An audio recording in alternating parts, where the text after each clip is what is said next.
What's up, y'all? You're watching Brooklyn Shuffleboard, and we are out here for the 2026 New York National Shuffleboard Tournament here at Royal Palms, Brooklyn in beautiful Brooklyn, New York. We have a semifinal match that we're going to start off with, but we're streaming this thing all day long, baby. We have semifinals of the main bracket. It is going to be a team that has flown in from Ohio, has steamrolled everybody and made it to the semifinals against a hybrid team of Brooklyn and St. Pete, Florida. So it should be a really fun match on our always interesting Court 1. I'm still playing in this thing with my buddy Paul. We are in the semifinals of the consolation bracket because we lost in the first round to the team that's on the right there of Ruggie and Eric. So I am going to leave you in more than capable hands and then revisit y'all in a little bit later for doing some commentary myself. But we have Katie and Kim here who are going to hop on the mic, walk you through everything that is likely going through the minds of these players here. And yeah, I think it's going to be a really exciting match. So thanks so much for joining, and I'll see y'all a little bit later. Enjoy the match. Here is Katie and Kim.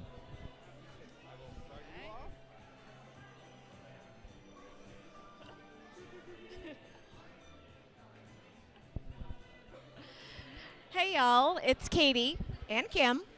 And I'm really excited about this match. Have you played either of these teams? I haven't seen who you've had to play against. Both of us have played in the tournament. Both of us have been knocked out, which is why we are available to commentate for you. I did not play against either of these teams in the tournament, but I have played against them in the past, and I know that they were both going to be tough teams, and I think that this is going to be a great match to watch and a great lead up to the finals. Yeah, we actually ended up in an odd situation because we had two teams who should have made the play today back out for various reasons. So both Paul and Jeff in the consolation bracket and our players, Dave and Sarah, that we're going to be watching here, ended up playing a friendly because each of them had their team that they were supposed to play back out. So they were having a very fun game earlier, too, from your two different brackets. So actually, Paul and Jeff have played both of the teams this weekend that we're going to watch. That's got to be a lot of fun. I wish I was here for that match. I'm sure that it was a lot of fun for everybody that was here to watch it. But it looks like we are still doing warm-ups now. Everybody gets 8 warm-up shots, so they get 8. Since whoever starts on yellow is going to have 8 shots on yellow to warm up.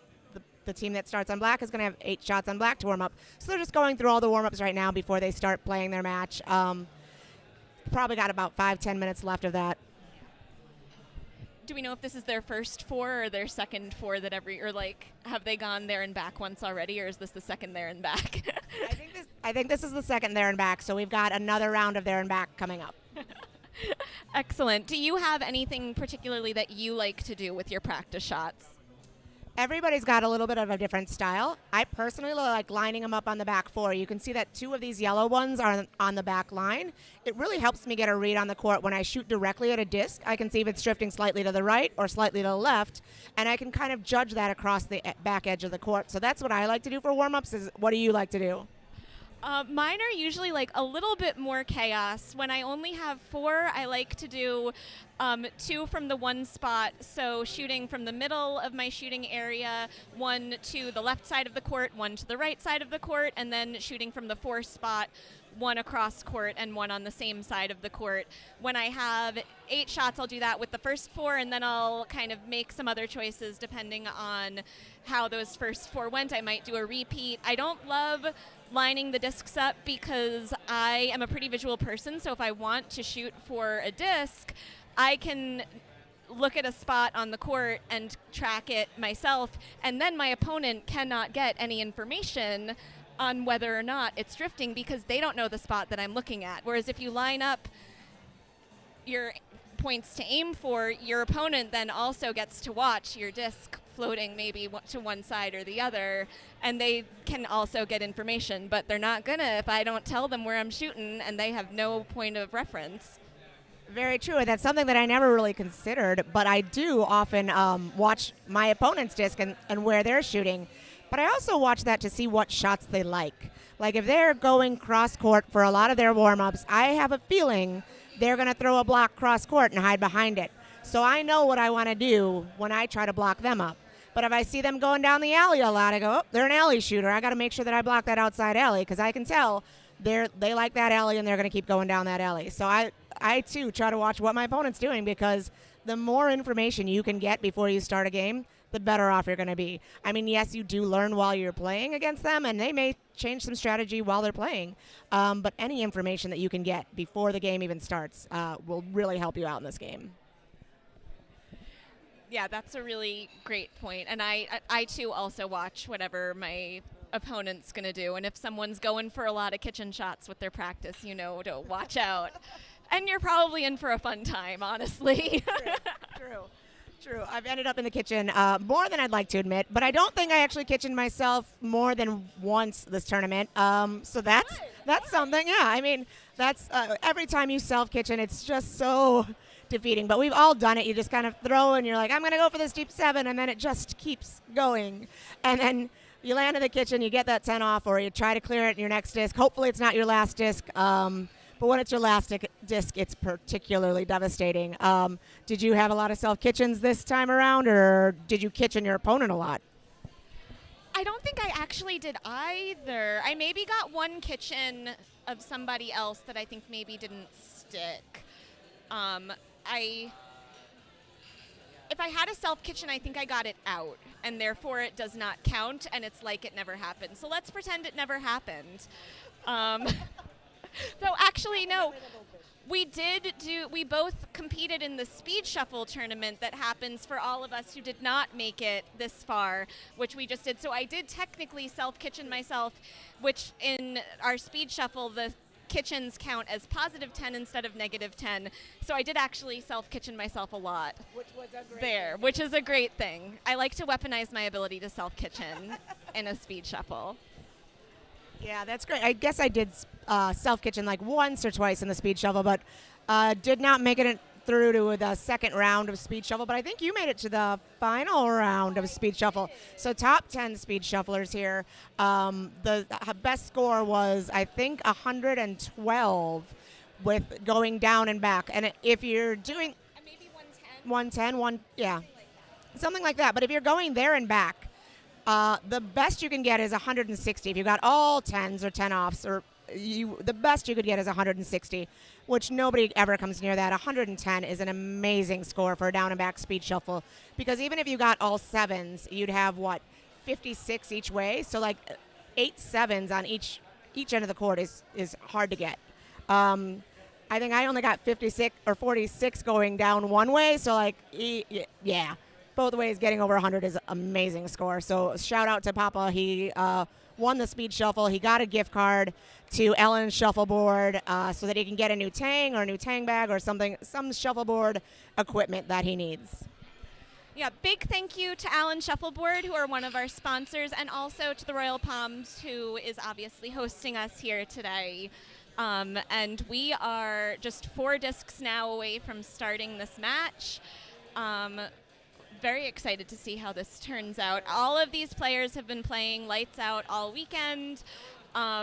Everyone was really excited about the game 1 match of Eric and Reggie against Papa and Jeff, or against Paul and Jeff. It's really fun to have what could be a finals level match in the very first round. Yeah. And that's part of what can make the consolation bracket so competitive, because there's just so many good teams, and it's so easy to end up with a really tough matchup in that first game.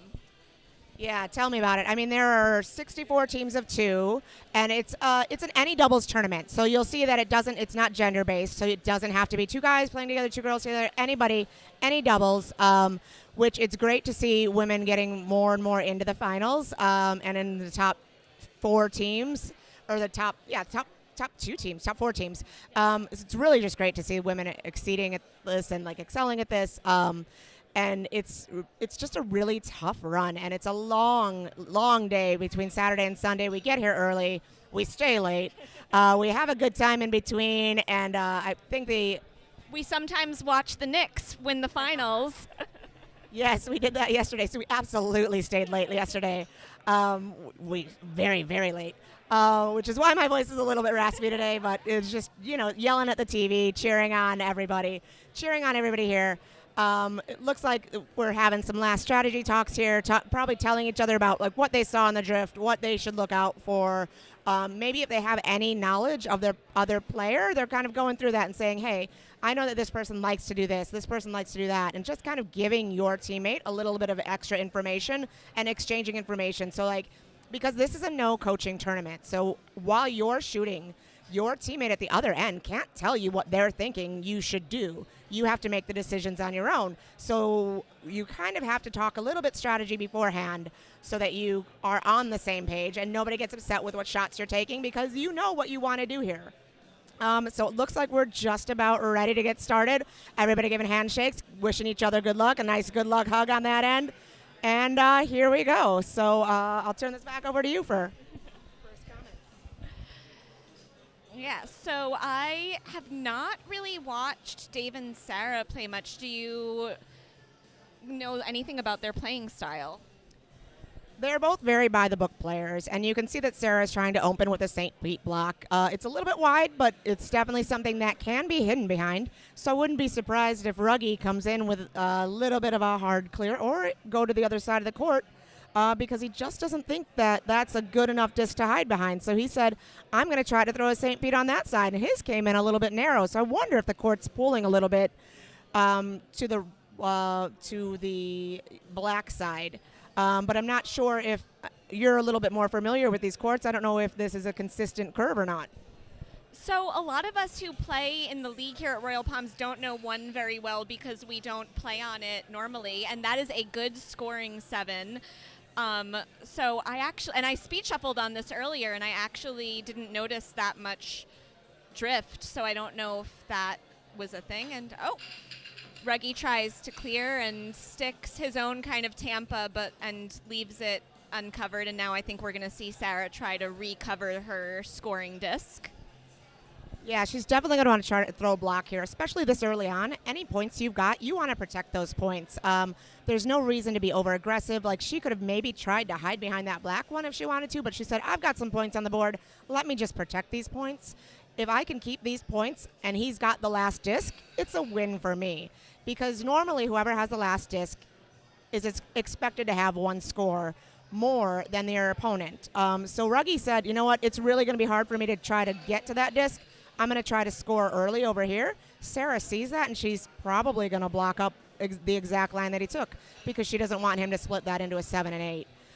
But let's see what she does here with her last shot of the frame. She could be aggressive and try to do something else, but nope, she says, I'm going to try to block this up. I saw the line you took. I think he can get through that, but I don't think he'll try because it's really, really a tight squeeze, and you don't want to give up 7 points to no points when it's your hammer. So let's see what he does with his last shot here. Yeah, I think if I'm Ruggie, I'm probably going for the bump of my own in, and potentially he has a good line to maybe get a double there. Oh, he's maybe going for a 10 instead and doesn't make it, so he is now, down 7 going into the next frame. But if you're going to, if you're going to get your hammer stolen, that first hammer is the one to do it because you still have 15 frames left. Yeah, it's definitely, you always want to score your hammer, but like if you don't, you do it early, kind of forget about it, drop it, move on and go, okay, I'm going to score my next one, or I'm going to try to steal Sarah's now. She stole mine, I'm going to come back and steal hers. So now Eric's opening up with a conservative block shot. Not at all surprised by this. He's throwing a St. Pete, so hoping that David either doesn't clear it or misses the clear or sticks the clear so that he can try to hide behind it. David does stick a little bit. I don't know if it's a good shot for Eric to try to hide or if he's just going to try to throw another block because it's still early in the frame. It's early in the game. He's going to be a little conservative and say, I'm going to throw another block and see if maybe he'll leave another disc there. 2 discs there would be great for him to hide behind, but we'll see what David does here. I'm sure that he's going to try to clear the black one. There's no reason why he wouldn't unless he decides to bump his yellow forward, which also seems like a little bit too aggressive this early in the frame and early in the game, but you never know. Sometimes you got to get aggressive early and you get that lead, and it really throws the other team off. I'm always playing a conservative game where I'm just trying to, block up the board if it's not my hammer and score my hammer when it is my hammer, but I'm a very simple player. I'm not a big chaos player. You might be a little bit more chaos, or So I like to switch it up between conservative and chaotic, so people don't really know what they're going to get, which in my opinion is more chaotic than just playing chaos all the time because you don't know if I'm going to throw up a block or put something on the board. My team just played a full chaos season without blocking or clearing for the season, and we had a great time doing it, so highly recommend giving that a shot if anyone's ever interested in some really fun shuffleboard. And all right.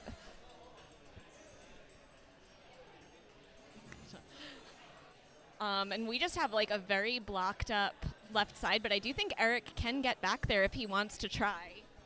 And it does look like he's trying. He's got the 10. You can see it. I mean, I think David can see most, if not all, of the discs. So, I mean, he's probably going to aim right at it. I don't know if he's going to be able to replace it. I don't know what he's going to do with the shot, but I'm certain that he's aiming at that black one in the 10. You could see by Eric's reaction, though, that was clearly not what he intended to do, and he's not particularly happy that he left that out. But he got lucky, and that disc ended up being a scoring 7, knocked back a little bit. Or he ended up with his own disc scoring in the back, or Eric ended up with his own disc scoring in the back. So another stolen hammer. So we are having what should be a really normal game with 2 scoring 7s in our first 2 frames, but those are both stolen hammers. Yeah, you don't really see back-to-back stolen hammers too often, but I mean, looking at it now, you'd look at the scoreboard and go 7-7. They must have both scored their hammer, but in reality, it went the opposite way of anybody would think, and 2 stolen hammers. And it looks like maybe Ruggie was trying to throw a Tampa block here, almost made it all the way in the 10, which is not a terrible thing to do. Sarah, conservatively says, I'm not going to give you a chance to hide behind that. I'm just going to knock that straight off the board. You'll see Sarah's clears aren't overly aggressively hard. Sometimes I've seen Ruggie clear, and that disc is going to jump off the court. He likes to muscle it right at the disc and hopefully, knock everything off the board because you don't want to leave anything there for your opponent to either kitchen or hide behind or anything. So when Ruggie clears, you'll see a little bit of a difference, a little bit of a harder clear than what we've seen here. But again, just a very conservative play. Throwing up a block, clearing a block, throwing a block, clearing a block. That's a lot of what shuffleboard is. Until it gets chaotic. And but these are both conservative teams. I think they're both going to play very much by the book strategy unless they have to do something crazy. So you're going to see a lot of good strategy here, throwing blocks and hoping your opponent misses the clear so that you can hide behind them. And hey, we've already had 2 stolen hammers, so you never know when things could get a little bit more interesting for us.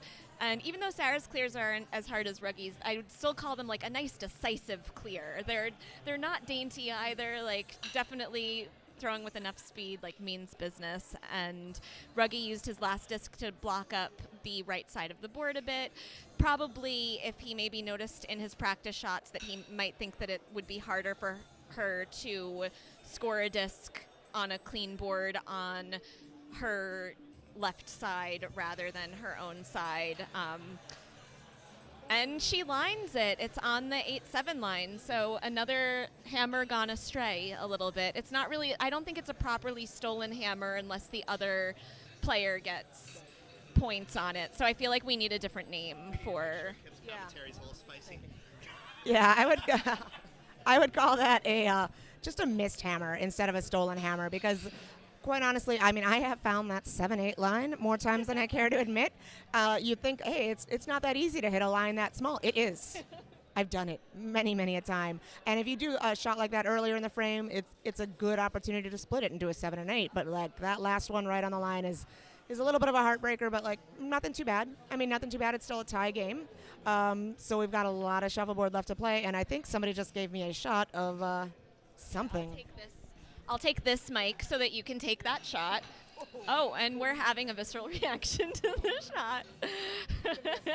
Sipping shot.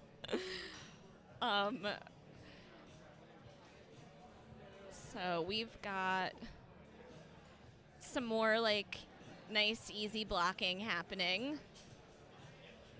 But we're swapping off from Tampa's to St. Pete's and back, so there's a little variety in there, and sometimes you can choose if you are blocking up, if you want to throw up the same block every time, or if you want to swap between St. Pete's. And so he just did a second Tampa, so he's sticking to the same place. And the nice thing about that is that then your opponent has had to make the exact same shot. So potentially if they do that, 3 times in a row, if they're really cleanly clearing and then have to go for an alternate shot, it's maybe harder to swap off than if you've been giving them different targets to hit all over the board.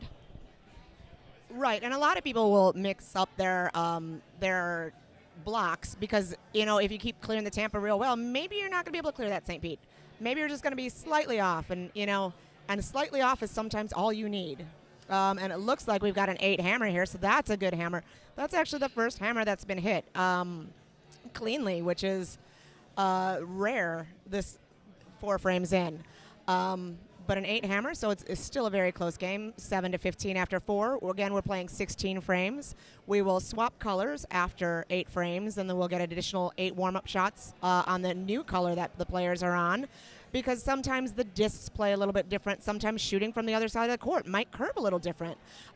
Sometimes there's like a little bit of a hill in the court, and it just drifts slightly different if you're shooting from a different side of the court. So that's why we do additional warm-ups. Some of these players are a little bit more familiar with these courts and these speeds.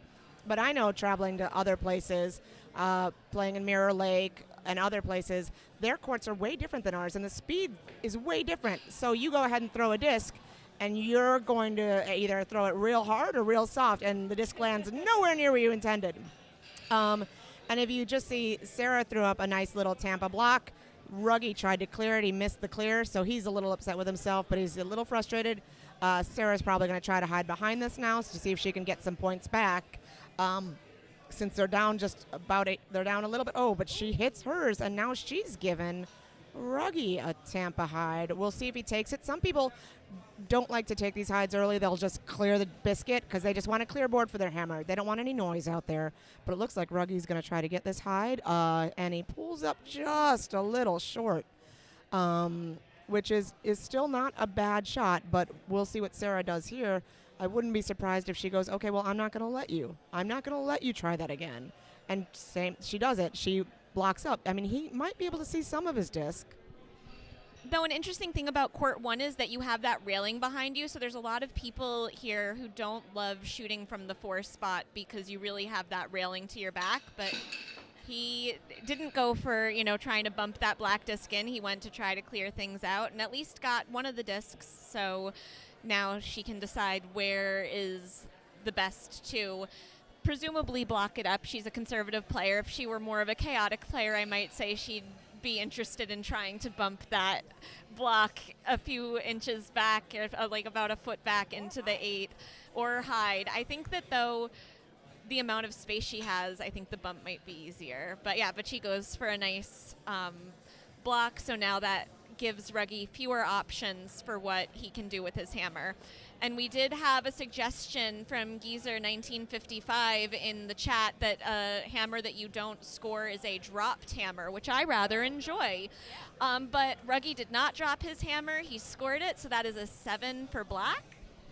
But sometimes I say I drop my hammer like into the 7. So yeah, so sometimes it's like I drop my hammer right into that 8 or into that 7. But as long as you don't follow it up with a point, I think people get the gist that you didn't get the point.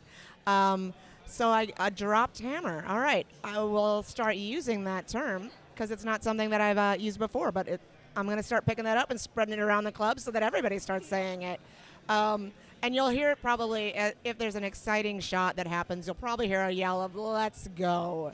That has become a staple chant here. I don't know who started it in New York, but it has caught on. I don't know. I have no answers for you as, the local here. I couldn't tell you. We are an enthusiastic bunch, though. Yeah.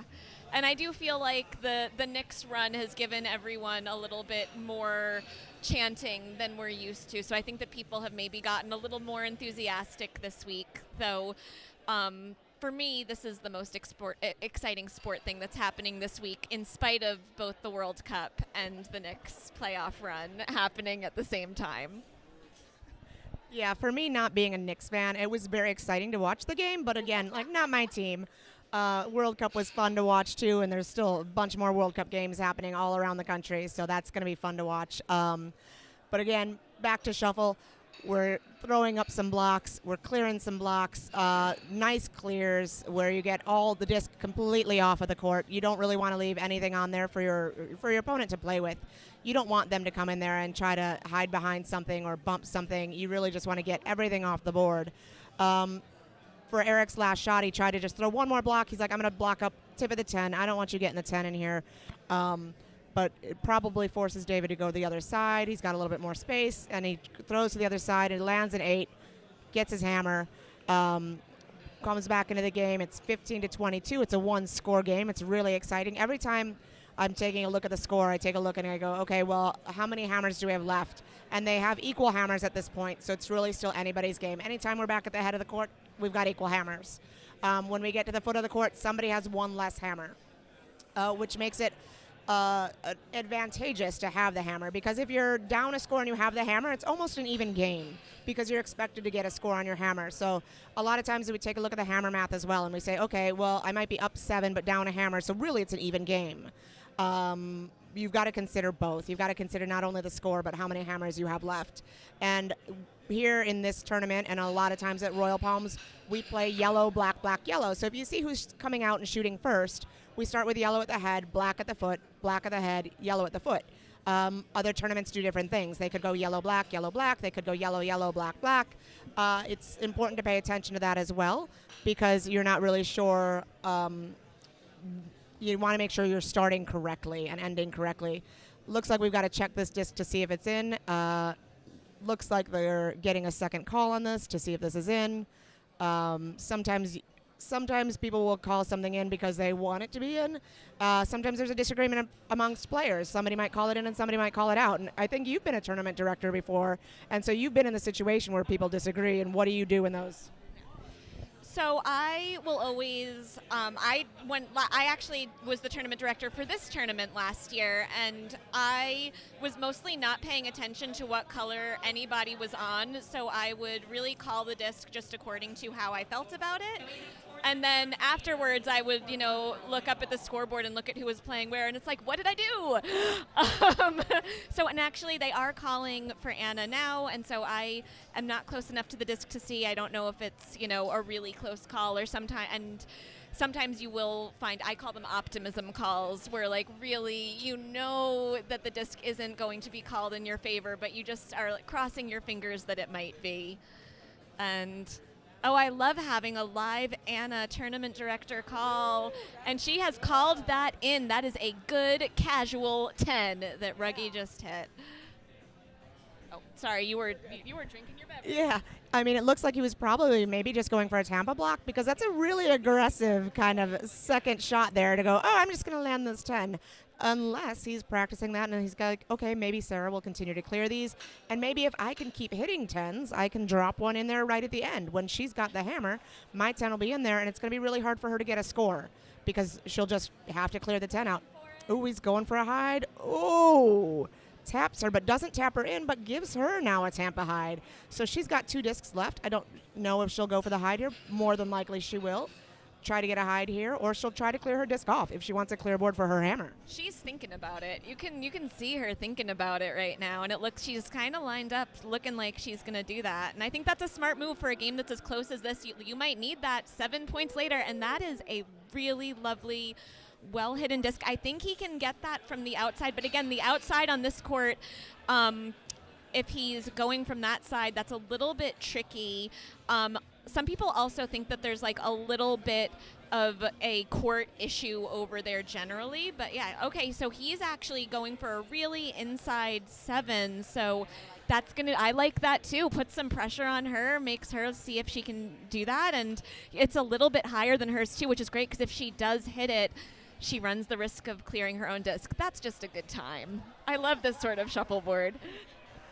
That is a good time. And where he put it, if she hits that on the outside, again, as Katie said, she runs the risk of running that right into her yellow and knocking her yellow out. So she's got to be real cautious of that and conscious of that when she makes this decision on her final shot. Some people on their final shot will say, okay, the 7s are a wash. I'm just going to hit my hammer in an 8.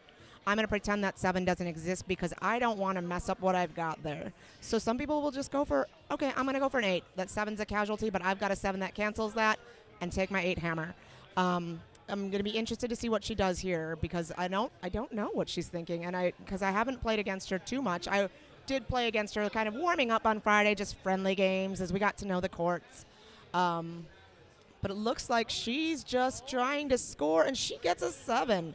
So essentially she got a 7 hammer. Yes, it's 14 yellow on that and 7 black. So now we're up to 20. Ooh, are we 29? 29. Yeah. Ooh, we have tied up this game.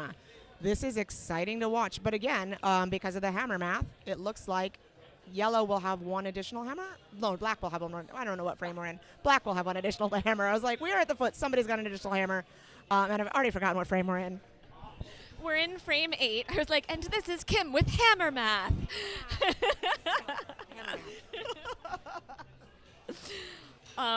But we are sticking with our block strategy. And I think when you're only down 1 score, this is just, after this frame is over, it's going to be the half. And so if you're only down, it's tied. You're just trying to keep Eric from scoring his hammer so you can stay tied. You're not really trying to actively steal his hammer when you're not down points. But that attempted Tampa looks like a potential hide opportunity for Eric. So let's see if he's going to go for it. And he went for it and then put up another St. Pete for his opponent. We've been having a bunch of that this game. Yeah, and it's not great when you're on the shooting end and you go, oh, well, shoot, now I've given him a block. But it's not terrible. I mean, you still have a couple of discs left. You don't know where he's going to land this, if you can see it or not. Sometimes people get excited about these hides and they get a little bit too much adrenaline going and they throw it a little too hard.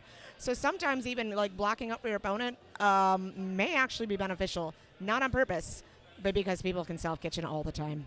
And it doesn't look like that's going to happen here, but oh, he hit the blocker. Might have rolled into the 10, which is, not a bad roll.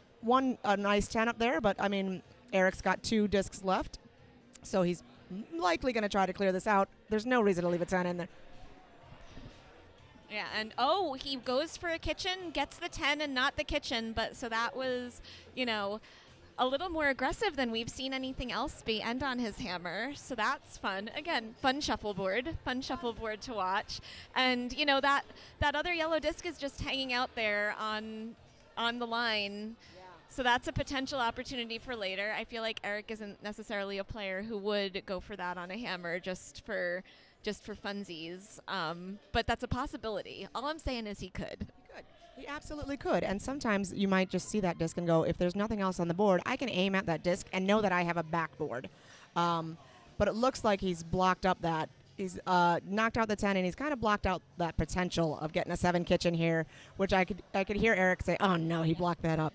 So he's just going to go for a straight hammer here. There's no reason to be so boring. Oh, and he lines it. So we are tied going into the back half. Everybody gets a warm-up. Everybody gets a break. Everybody runs off the court typically, and they'll go to the restroom. They'll talk a little strategy. They'll maybe get a sip of water or something else. But we are going to go back to warm-up shots here. And again, you get 8 warm-up shots. Everybody's got a different warm-up strategy. I love your strategy of, not letting them know where I'm shooting or where I'm aiming. As long as you can pick something particular on the court and you can watch the drift, you'll get some information on the court. And any information you can get on the court is going to be helpful later on. And it looks like right now Ruggie, on his warm-ups, wants a fictitious St. Pete. So right now, if Ruggie had thrown a St. Pete, it would be right about where Eric has put his tang, and you'd want to try to hide behind it. So he's like, okay, I will miss the disc, and he didn't probably go as deep as he wanted to on that warm-up, but he's like, okay, throw that disc up there. Let me see what a real disc looks like, and let me try to get this hide. And I don't know if maybe the yellow discs are slightly slower, and that's why he pulled up short, or if he didn't quite give it all that he needed to. Eric said, I'm gonna move this disc out of the way so that you can actually see how this curves and how this lands instead of just bumping off of it. So that's really heads up by his teammate to say, okay, I'm gonna let you see where this lands instead of just bouncing off, because we all do that during the game and it never knows where we want it to. Yeah, and then you get a really good idea of speed, which is a big issue when you're changing discs, because sometimes all the yellow discs will be one speed and all of the black discs will be another. Frequently they don't match. Sometimes you'll even get specific discs within each set that are different. So you might have one slow disc or one fast disc, which can definitely throw people off and also lead to some self-kitchens. If you have one disc that's a little bit peppier than your others, you might find that that's going to be a self-kitchening disc. For sure. For sure. And yeah, so sometimes, and a lot of these discs are marked, especially the tournament discs. They'll have little divots on the top that'll tell you, like, this is a 1 disc, 2 disc, 3 disc, etc. So that if you go, oh, this disc that has 3 dots, my 3 disc is a little bit faster, you can remember that and go, okay, maybe I don't use this one for my hammer, or maybe I do because I want a little extra speed at the end because I've been, blocking the whole time, or I've been, throwing short the whole time. I want my last disc to be fast. Or you want your last disc to be slow and you want it to put on the brakes because you're like, okay, it's my hammer. I always have a little bit extra adrenaline. I want my slowest disc last. I want it to stop in that 8 or in that 7. So people will strategically place their discs. You don't have to shoot them in order, 1, 2, 3, 4. You can shoot them in any order that you want. You just want to do what's comfortable for you. What you think is going to be the best strategy to score your last disc or to, get your last block out there. For me, I'm not really great at my hammers, but I'm really at my clears. My clears are my strength, and so I always try to keep my slowest disc for my hammer because I know that I've been throwing hard and clearing hard for my first 3 discs. I want my slow disc. I want it to try to put on the brakes. So that's the strategy that I use when I do my hammers. I don't know if you have a particular strategy or if you pay attention that closely.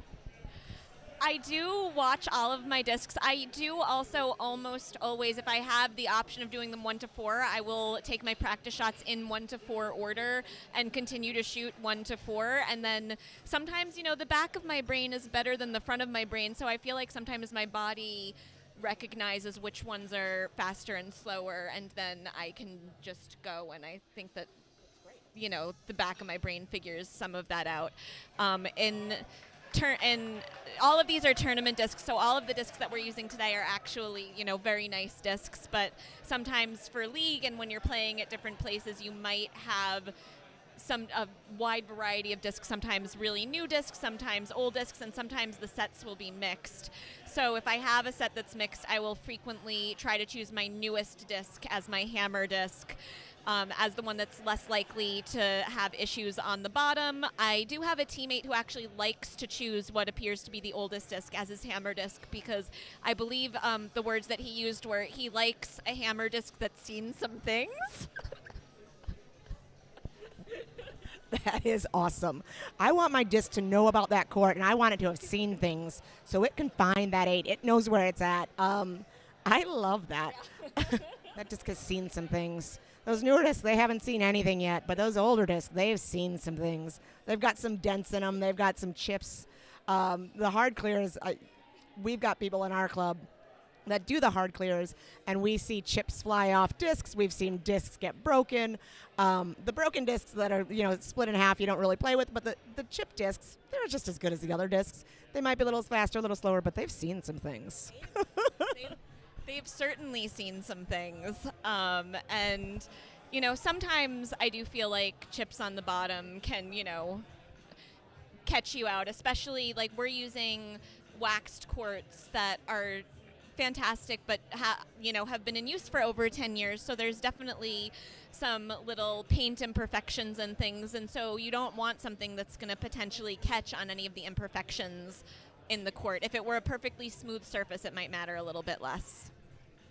True. And so people adjusting to our courts, if they've come from courts that they will call slow courts, to me they're fast courts because you barely have to touch the disc and it goes flying, but they're slow courts because it takes longer for the disc to get to the other side. So for me, these courts are just natural to me, but I've played on slow courts where you barely touch the disc and it goes flying. And to me, those courts are a lot harder because the disc will catch the drift a lot easier. It'll move a lot more if there is a drift or an imperfection in the court because you're pushing it so slowly, so lightly, that you're not negating any of the friction, and the friction can cause your disc to go to one side or the other if there's a drift in the court. I'm sure that you can probably hear some of these discs being cleared from the other games. There's some hard clears going on for some of the other games that are next to us. Obviously not this because we're just warming up now. Nobody hard clears in a warm-up typically because you're really just trying to get a feel for the court. you practice your clears on the weekends and on other days, but here you practice the finesse. So a lot of finesse shots. We're in our third round of warm-ups here out of 4. I call it third, although it's the second at the head. We'll have the second at the foot in a minute. Everybody's just getting the feel for the new discs. Yeah. It is wild when you're used to playing on courts like this and then you move to beaded courts where you just push it a little bit and the disc just goes whee to the other side, where we have to use a little bit more oomph here, which is why you're not going to be catching me doing particularly hard clears, because they do take a lot of oomph, and we do have a number of Royal Palms players that really like to clear with violence, and so you do hear some, clanking discs, and you sometimes need to really watch your feet. And if you are someone who is playing across from a player like that, you need to be prepared to do some catching so that they don't rebound and hurt other games and other players on other courts. Yeah, because if a disc comes back and bounces back onto the court, if it lands somewhere in the triangle, it's not good. If once it has cleared the back of the triangle, it's no good. You don't want it bouncing back onto your triangle or onto somebody else's triangle and affecting the game. Because if it hits a disc, you've got to remove the ricocheting disc and try to place that other disc, the original disc, back where it originally was, which nobody's ever perfect, but you do the best you can. You try to get the players to agree on it. But the best thing to do is just be heads up, know how your partner clears, so you know that if this is coming in fast, you've got to be paying close attention. I've played with people who clear real hard. I've played with people who clear real soft. But typically I know what's going to be flying at me, which is pretty good. You got to be ready for it. You just got to be ready for it, because you don't want to affect not only your game, but the game that's going on next to you, because there are other games going on right now. Like we said, we are in the semifinals of both the consolation and main bracket. So there are actually 4 games going on right now. On court 1, court 2, court 4, and court 5. We're leaving court 3 open. I don't know if that will end up being then the championship court. I'm not sure if you know. I believe so, yes, which is also the court that we use for Royal Palms League Championships. And that one's always fun because I like to call it a little bit haunted. The middle of it cannot be trusted.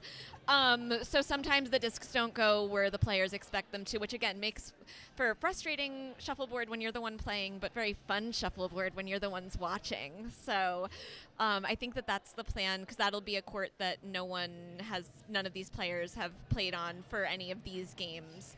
Though I'm not sure if anyone's played on it today. Potentially played on it today. Everyone here has now played a lot of shuffleboard today. We started bright and early with games starting at 8:40, so we've had a lot of shuffleboard today. And if anyone wanted an update on, we have over on court 5, Paul and Jeff are playing Hannah and I'm so sorry, I've forgotten your name. That can be updated later. But it looks like Paul and Jeff are up by a bunch. It looks, I can't tell. 37-7 maybe? We're going to guess 37-7 at the halfway point. Unclear. If we're wrong, we're sorry. It's far away. And yeah, there's Carson and Mark Malott. Oh, you say the name. Yeah, and it looks like Carson and Mark Malott are up 45-18 against their opponents. I'm not sure who they're playing against right now. Let me pull up the bracket and I'll find out who they're playing against. We're going to find some better information for you as both of our teams make some, pre-second half teammate huddles to talk about anything that they've learned about their new discs and about the side of the court that they're playing on and how the drift is. So they're going to be chatting for a minute. And both of these teams are really methodical and they think through everything a lot and play with a lot of strategy. So not all of the teams are going to take this opportunity to have as big of a chat. Some teams are just going to, walk into a fist bump. Some are just going to wave at each other from the different sides of the court. Some are going to hug before the game. But these two teams are both very into sharing all of their knowledge. Are you going to tell me who Hannah's playing with? Because I'm a jerk who didn't remember what his name is. I'm like, we play in a league together. I played Jay. Thank you. I knew it. I'm sorry, Jay. We're in the same division, and our teams play against each other. and he and I have played against each other multiple times when that has happened. So I should know. Okay, so Hannah and Jay are playing Jeff and Paul, and then we have Mike Brady and Mike Dunlap playing Chris H and Trevor, also H. Chris's last name is very long, and I don't want to butcher it, and Trevor Hess are playing together. So that's a New York and Illinois team as well, which is fun. And that's going to be on court 2 right now. And then Score 39 to 13. That's 39 to 13. The mics are up. Yep. So some 15. Oh, that is 59. All right. So I needed the handwriting checked. It's not. All right, and we've started up here with another, you guessed it, a nice St. Pete from Ruggie that has now been knocked into a Tampa, so that's still good for him, and he's obviously going for it. Yeah, in a tie game, and you don't have hammer, but you have an opportunity to hide, you've got to take it. So unfortunately, he lined that, and if I'm Sarah, I'm going to try to clear that block because I don't want to give him an opportunity to be hidden. So, like, I don't want that a chance to be hidden, and I'm going to just try to clear that block. She tried to clear that block and kind of blocked it a little bit for Ruggie, but I'm pretty sure he can see this and still get an 8-7 split if he gets a nice line on it. So I'm sure that he's going for that and he's hoping that he gets this. Oh, I don't know if there's a curve in the court, but it didn't quite go exactly where he wanted it to, and now he's got 2 lined 8-7s. So, Sarah takes a deep breath, thinks about what she's going to do with her next shot.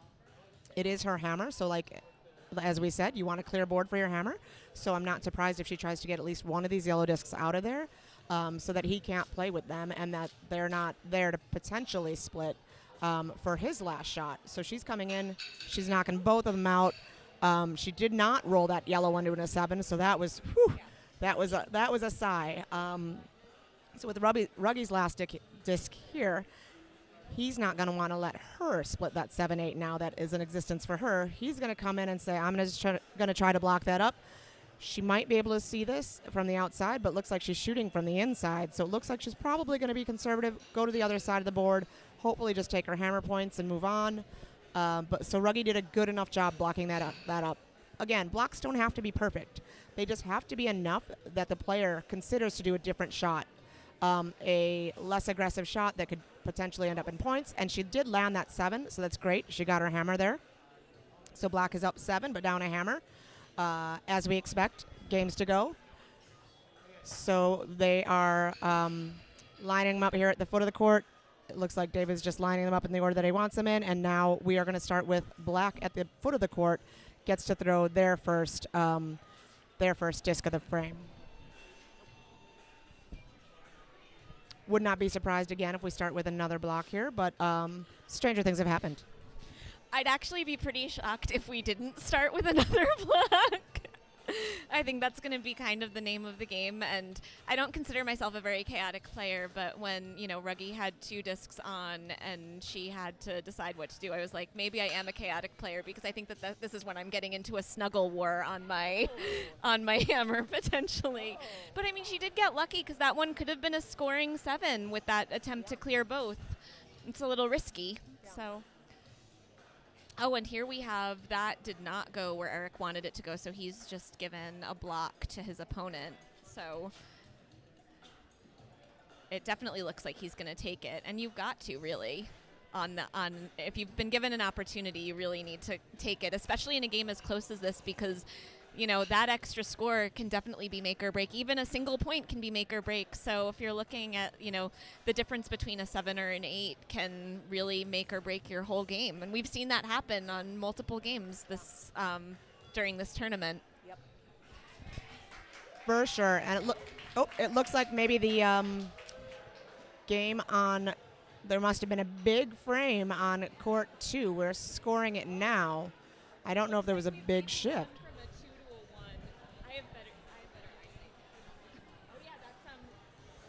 Oh, 43 on black.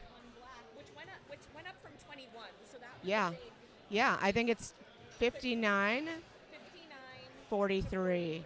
So it's a 16-point game, but black is down a hammer in that when there are 3 frames to go. So it's still looking like the Mikes are in the lead, but there is an opportunity to come here and steal it from you. You never give up in shuffleboard. Just never give up. You keep fighting. You want to get as many points as you can, and you're always in the game. I've seen such chaotic last shots in so many games that had you given up, you would have lost the game. But if you keep fighting, there's always a chance to come back. Did we just trip somebody? No, we just had an unexpected guest who did not realize that we were filming and stood behind us and then immediately regretted it. So, shout out to Earl for the cameo. If he wants to come by, he can do some commentary. But I think that was all accidental. So it looks like We've got a potential splittable disc if he wants it. I don't know if that's what he's going to go for. Well, it's now Oh, now it's blocked. Sorry, I missed who was playing. That is okay. We have Jeff in his, between his game intermission, checking in, making sure we're doing okay. So, oh yeah. So I think Eric can maybe still see that, and I think he's at least going to go for hiding his own disc, if not splitting the disc that's there. So he's just going for, ooh, he tapped that disc, so he almost got both, but he did get one. So he scored his hammer, got a nice 8. Yeah, so he tried to kiss that. He's like, best case scenario, I split this into 8s. Worst case scenario, I at least get an 8 hammer. So, he had a nice shot there, a little bit more. If he put a little bit more on it, he might have knocked the one on the right in, but he might have not scored the one that he was shooting. So there was potential. There was a lot of upside potential there, and it was a great shot to take, and he almost got both. And as we say, since, every point matters, he did get an 8 instead of a 7, and now they are up by 1. So, it's one of those things where you can end up regretting, that hammer that went a little longer than you wanted and ended up in a 7 instead of an 8. And that seems to be the kind of game that we're having today. This is a great match to watch. I think this is the closest match going on right now. So yeah. This is actually the most exciting match that's happening. It's definitely the closest out of the ones that are up right now. So even though everyone's playing like a very standard strategy game, there have been opportunities. We've seen opportunities for people to hide. We've seen opportunities for people to split some discs. We've seen a bunch of people knocking, one kind of block into a different kind of block. And we've got a beautiful hide from Sarah there. That is pretty well hidden. So I think Reggie's just going to try to clear his disc in front of it and make her put up a better clear. I don't know if you could hear that, but that was a loud clear because Reggie is clearing with intention. Watch your ankles, folks. We're a few feet off the court, and I'm still afraid for my ankles. So it was a very decisive clear, as you say, very decisive. She's going to try to put up another block, and it looks like she came in a little narrow. She didn't land the 10, but she came in a little narrow, so now Ruggie can see this, and he may actually have an opportunity to hide because of the disc that was just thrown there. So if he can replace this 8, it's a little bit hidden for Sarah to get to, but he did push it on the line and stuck his 7. His 7's out in the open.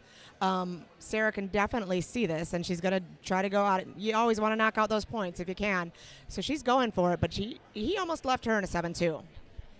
And that 7 is in like the deepest part of that board. So it's in what I think is the most annoying part to clear, especially because you've probably not had to shoot all the way out there. So she's shooting on the outside and trying to be a little bit more conservative, she was hoping to stick, of course, but I think that she's happy with that because if you end up being on the inside and you end up rolling into the kitchen and doing a nice self-kitchen at the end there, that can be really rough. And Ruggie, no shock based on how this game has gone so far. I feel like more hammers have stuck than not, so he got a lovely 7 on that hammer. Good job, Ruggie. Yeah, and that's as Katie said, that deep 7, if you hit that on the inside, there is that chance to roll in the kitchen. So that is definitely the danger zone. I've done it more than once. So Sarah did a nice job of trying to hit it on the outside or head on so that she didn't roll herself into the kitchen. If she got a kitchen out of Ruggie, that would have been just a little bit of bonus. But her main concern was just get that 7 out of there, take those points off the board, make him score his hammer, which he did. And we've just got a very back and forth, very exciting game to watch here. Yeah, I've more than once tried to clear that and just rolled right to the kitchen and gone, well, I should have just left that 7 because now I'm minus 10 is way worse than just the 7 I would have given up. But a really smart shot by Sarah. Really good shot there. I feel like we've seen a lot more opportunities for hides where the block has been hit and not a lot of like really clean hides. So with all of the opportunities that have been given, there's always the opportunity for chaos, which I really enjoy. It's much more fun to watch a game like this, even when things are still going in a very, standard and close way. It's more exciting to watch a game like this where there are opportunities like there is right now. He can hide one back there if he wants to, and he clearly does, and he makes it. He makes the 8. So the opportunities for that sort of play is way more fun than watching games where everyone is shuffling like a little shuffle robot and just making everything, and every clear is beautiful and every hammer is hit. Right. You want a little bit more of that excitement, a little bit more chaos. And it looks like David's sizing up here. If he can see any part of that disc, you can see him sometimes looking down and he's checking his crib notes. So people will actually take drift notes when they're doing their warm-ups, and they can see so that help them remember which way the court's going to pull. Okay, if I shoot from the 1 and I'm shooting over here, what does the court do?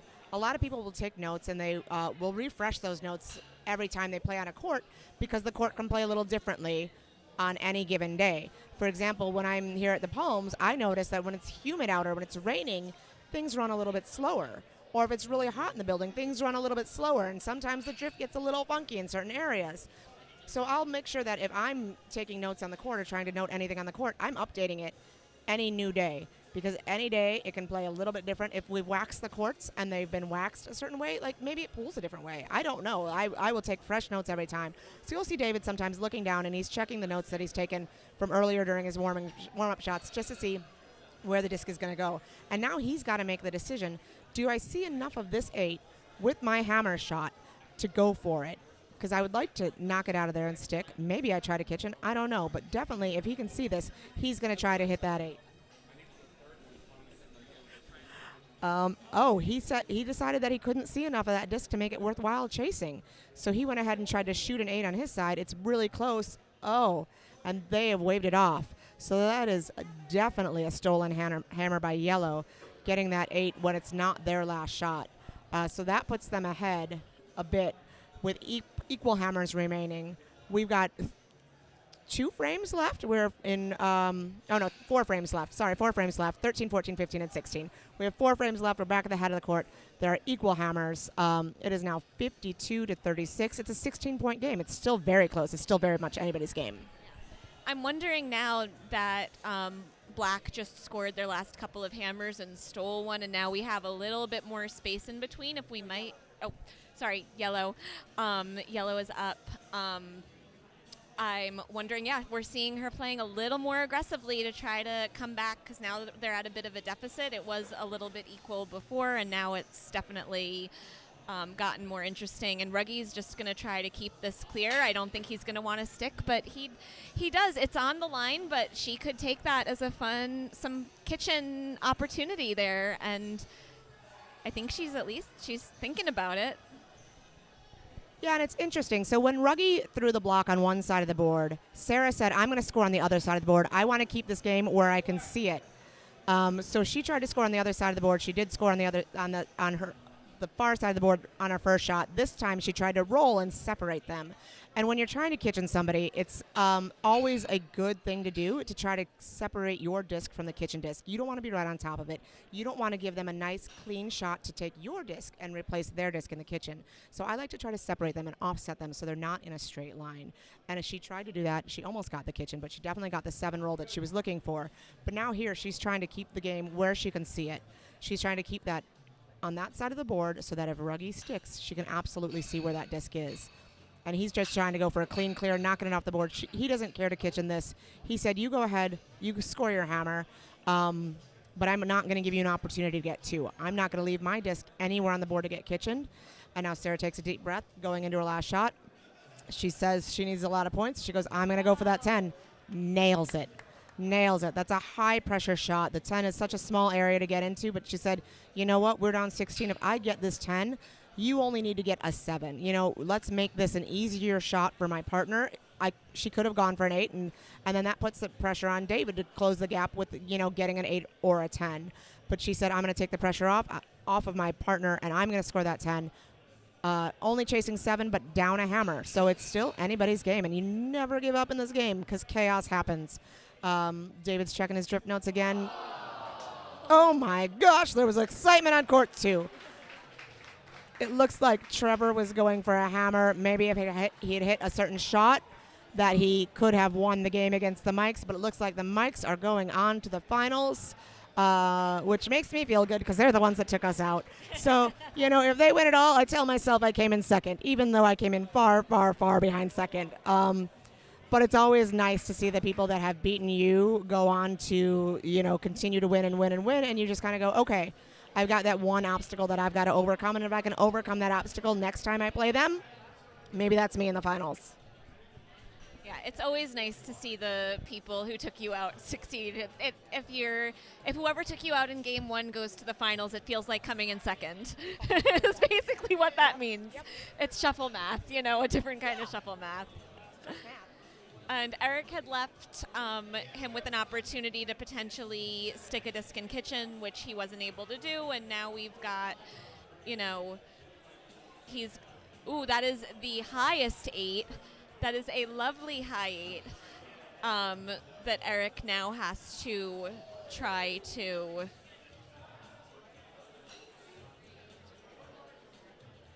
potentially.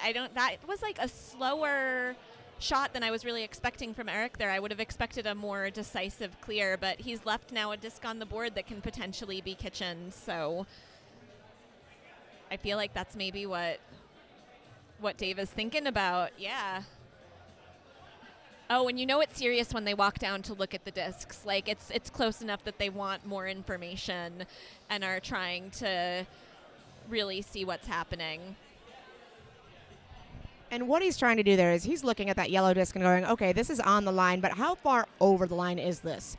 Can I bump that disc and keep my 10 in and perhaps kitchen this disc? I'm sure that he's thinking, like, we need some extra points here. We need some extra scores. Can I get what we call an up-down? Can I up-down? A proper up-down, I think, is if the 10 is scoring, but he's looking and saying, hey, can I bump this yellow disc into the kitchen and keep my 10? Can I make this a 20-point shot here? It's not easy to do, but he's checking his drift notes. You can see him looking down, checking his drift notes, and he's going, okay, the court pulls this way or that way, or maybe it's true in the middle. He's taking a look, going for it. He's going for it. He didn't get the 10, and he just missed the kitchen. So, I mean, that was super close. That was a great try. That was a great attempt, knowing that he needed to get some extra points there. Well, and I don't even know if you really want to stick the 10 there. The kitchen is way more important because with Eric having the hammer there, if he had a scoring 10 that's that deep, Eric's just going to try to replace it and maybe comes up 10 instead of an 8 on his hammer. So, like, if he had missed the kitchen and gotten the 10, that makes for a really easy decision for Eric to make. Very true, and it looks like, I don't know if Eric was going for a 10 or an 8 on that last shot, but he just missed getting in there. So again, it's a very close game. We have equal hammers. We have 2 frames remaining. It is a 6-point game, so that is less than 1 biscuit. So 1 biscuit is going to decide this game. And right now, Black is going to be out, but Black is going to have final hammer. So Ruggy's going to have the hammer in this round, but then David is going to have it in the final round. So a 1-score game, very exciting. It looks like most of the other matches have finished up, so everybody's starting to congregate around this court. It is such an exciting game to watch. Ruggy sticks the clear the way that he doesn't, and you can see the disc bounce back. Again, that black disc, once it passes that fast line. Because violence. Violence. Decisive clearing. He really wanted to hit that disc, and he absolutely nailed that disc. But again, when that disc bounces back, not a scoring disc. It gets taken off the board. Sarah goes for hide. She's got an 8. I think Ruggy can see part of this, but has to make the decision. Do I clear the blocker? Do I clear the 8? Do I try to come in close to the blocker so that if I do clip the blocker, I clear it off? But if I just skate by, I get that 8 out of there. You got to go for at least, you got to make contact with something. Nothing's worse than whiffing past both of those and then leaving her with an opportunity to block it up even more. Or in the case of if that were deeper, if that were in a 7, she might try to sneak another in there. That one would have been too high for her to do that. But and now she has an opportunity to put up another block, and that looks pretty dang good from where I'm sitting. It looks pretty dang good from where I'm sitting too, and I'm just off center of you. But I mean, if Ruggie goes hard enough and he can go straight through, and of course he's going to go hard enough. We all know that's going to happen. He's going to go hard enough. But he just missed. He just missed getting that 8. So Sarah's going to be forced to throw another block. Or at least that's what I would do. Yeah. Protect the points you've got. Again, with how they've been playing, we've seen them play long enough that I would be shocked if she, gave us a curveball and decided to do something else. And she does put up what's a really, really nice block. So I think Ruggie's just going to go for a nice clean hammer on his own side now. And on the opposite side. But what I really like about that block is she kind of blocked up the 10 too. So like she did, that just rolled onto the line and decided to take a hard turn off of the line. So that was a close one. So now we've got a 60-point 59 yellow, because they got a 7. And we've got an 8 on black, so we've got 54 on black. So now we have a 5-point game going into the final frame. And again, black is down 5, but a hammer math. It should be 59-54, I believe, but let me double check that math. No, it looks like that's what he put up, but I thought he only put up 4. Yeah, it looks like 59-54. Final frame, 5 points. Again, David's just got to clear and score his hammer. I say just, as if it's something easy. Yeah, but it's a very achievable goal, but it's a high pressure situation, and now we have, a lot more people watching than were earlier. As other games have closed out, more people have wandered over here, though even when there were, 2 and even all 3 games going, I think that a lot of more people were watching over here than other games, because this one was a lot closer, and people are pretty invested. So he's just keeping it clear. So that's, rolled over, and it's not completely off, but it's also not a block for Eric or something he can use. But Eric is just going to keep trying to block it up and keep things in the way and make scoring Dave's hammer as hard on him as possible. And sometimes people in this situation will just try to score high scores at this point because they want to throw a high score on their last disc, so that the only opportunity that you have with the hammer is to kitchen that disc, because you're not going to be able to replace it if it's too high. Oh, it looks like it's rolled almost into a St. Pete block. So if Eric can hit this hide here, he's going to make it very difficult on David. He doesn't hesitate here. He knows what shot he wants to take. He takes the shot. He gets the 7. Now, David has to get rid of that. He's got to get rid of that, and he's got to stick a score. So he's either got to push that into the kitchen or clear it and roll into the other 7. Because with that 7 on the board, it is now a 12-point game. So yellow is up by 12 as the board stands. 1 shot remaining. It's a very high-pressure shot, and he's got to come in here. He's got to get that one out of there and get points, or get that one out of there and push it into the kitchen. Those are literally the 2 options. I don't know which one he's more comfortable with, but we're about to find out, I think. He keeps checking his drift card to make sure that he's making the right decision. It's fun in a game where we've seen a lot of blocks clipped that, there's such a good hide on such an important shot, because that's not always the way it works out. So we could have, clipped that block and left it wide open, but we now get to, watch a really fun shot to end the game, and it could go either way. He's going for a replace, and he just misses it. So Eric and Ruggie are going to move on to the finals. It looks like Paul and Jeff also just finished their game, so I don't know if you can hear the cheering. And you can hear a lot of cheering for Ruggie, because Ruggie's from this club. There's a lot of love for him. There's a lot of love in the community, and you can see everybody's hugging it out. Like, even the people who only see each other at these tournaments, there's so much love in this community, and you can see it when everybody's smiling. Everybody hates to lose, but you're smiling, and you've had a good time. And they're not done. David and Sarah are going to play for 3rd and 4th. And now Ruggie and Eric have moved on to the championship game. So this is going to be a very, very exciting finals. I don't know who's joining them in the finals. Do we know? Let me find out. What's up? How's everyone doing at home? So yeah, that's the kind of match you want to see. A match that comes down to the last shot, right? Eric with, I only really saw like the last frame, but Eric with like the incredibly clutch hide that basically ends the game.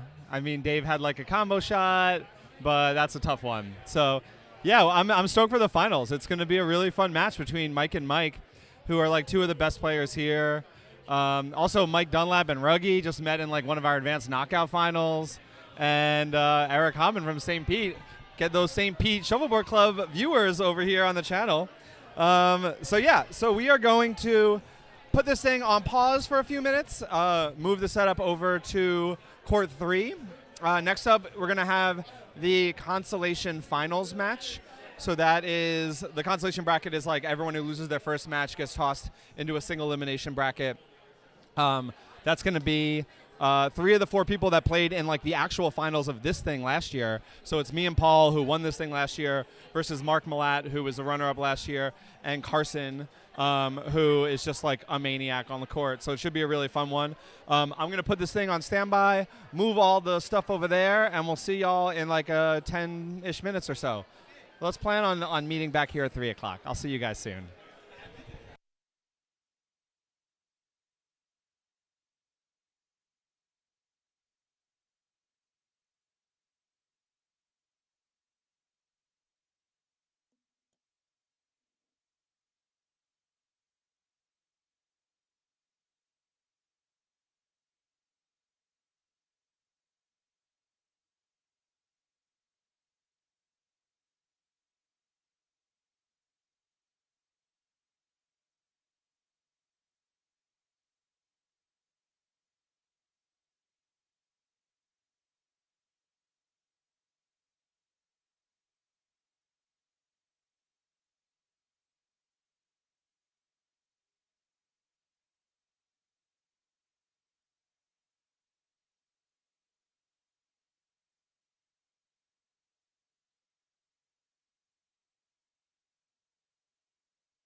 What's up, y'all? We are back.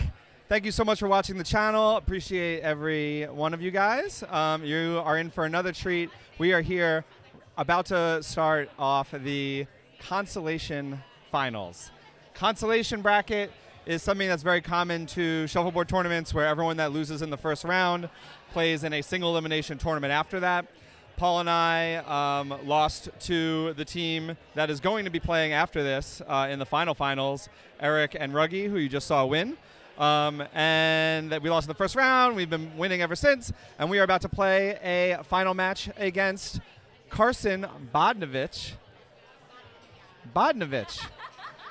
Carson Bodnovich and Mark Malat. So it's me and Paul versus Carson and Mark. And this is a special treat because 3 of the 4 people were in the finals last year. It was me and Paul versus Mark Malat and Dritto. So apparently Mark upgraded from Dritto to Carson, and it's going to be a blast. Rude, honestly. The other fun treat on this is it's Court 3, which is weird. Weird. If you're a fan of the channel, you know that. If you are interested in learning more about Court 3, check out shuffleboardjam.com, the shuffleboard computer game I made. That's shuffleboardjam.com. The Court 3 drift is actually mapped out as a selectable court on that game. So if you want to open that up, follow along at home, you can figure out some of the stuff going on the court and the reason why Mark is going to whiff towards the end of the game when he tries to kitchen me in the yellow 7 in the corner. I'm going to save that in my back pocket for later. Foreshadowing. Anyway, it's going to be a blast. We got Kim and Katie joining you on commentary again. Hopefully we make this a fun match and it's not a blowout. Last time I played against Mark, he tore me up, and I'm trying to make sure that doesn't happen again. So I'll pass it off to Katie right now. Here you go. I've got to say, though, Jeff, you do a lot of winning on this channel, so I feel like people might not mind seeing you.